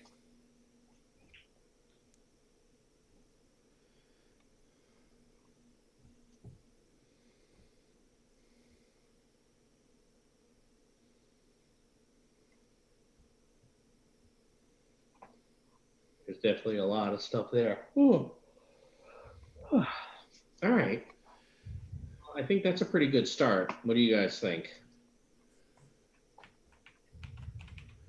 Oh yeah. Yeah, definitely. I know once we get down to the brass tacks, I'll need a little bit of help figuring out how to make the characters.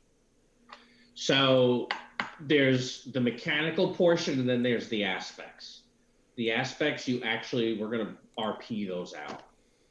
So it'll be either next week or 2 weeks from tonight. It's probably, and it might be start next week and finish 2 weeks from now. we'll do that, and then it's, hey, all right, now all the characters are built, and then we get into play. Right? We still have, we have to talk about places and faces, NPCs that attach to the places that we've discussed. And we have to take the places we discussed, and we got to be careful because every place that we've discussed, we got to come up with an aspect for it. So, like each of these that we're putting on the map, right? So, the streetcar is pretty easy, right? You know, accorded neutral, mobile accorded neutral ground, or something like that. Some of the cemeteries, so like St. Louis Cemetery #1, famous but creepy cemetery, or whatever, however we want to end up describing all these different places. Things have to get an aspect that ties to them. If it can tie to one of the themes, that's also good, but it doesn't always have to tie directly to it. But all these places, that's why it's gotta be a place that speaks to us somehow, so we can come up with an evocative aspect for it.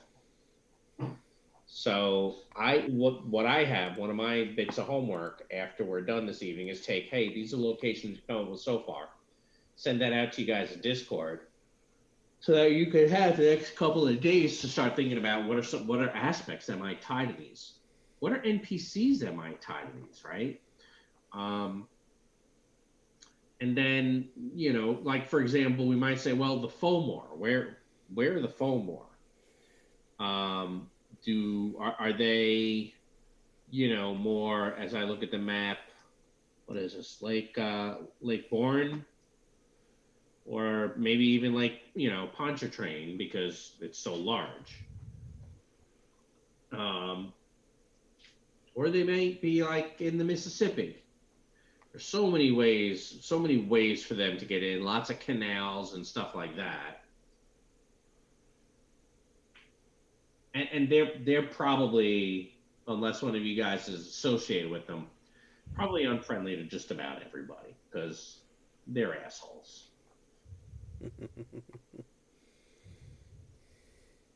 And if one of you guys is associated with them, they might be just an asshole to you and give you work to go be an asshole to others.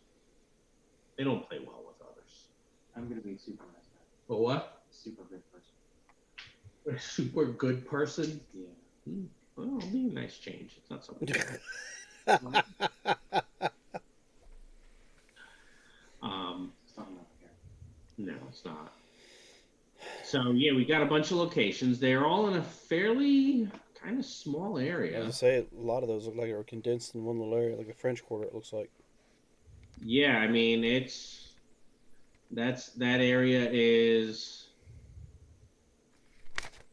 less than a full square mile, so we might have to branch out a little bit for some of what we're going to look at. But in terms of the clash of cultures down there, if we're going with that many and people want that real estate, that is going to create a conflict. There's always going to be conflicts there, you know. So if we can expand a little bit, that's great. And it might even be, let's look at some of the other neighborhoods or wards and come up with aspects for them based off their history, and then pick a building that's in that ward or place in there, a building, a park, whatever. And that's the important, you know, area that's there. Let me do a,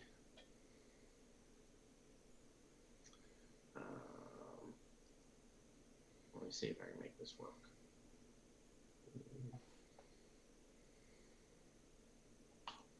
All right. In the Zoom chat, I'm sending you guys a link.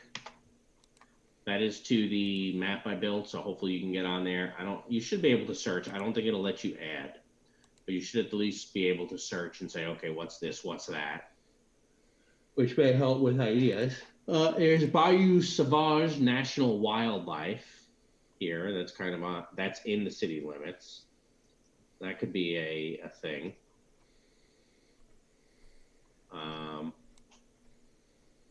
So I don't know. So much to see.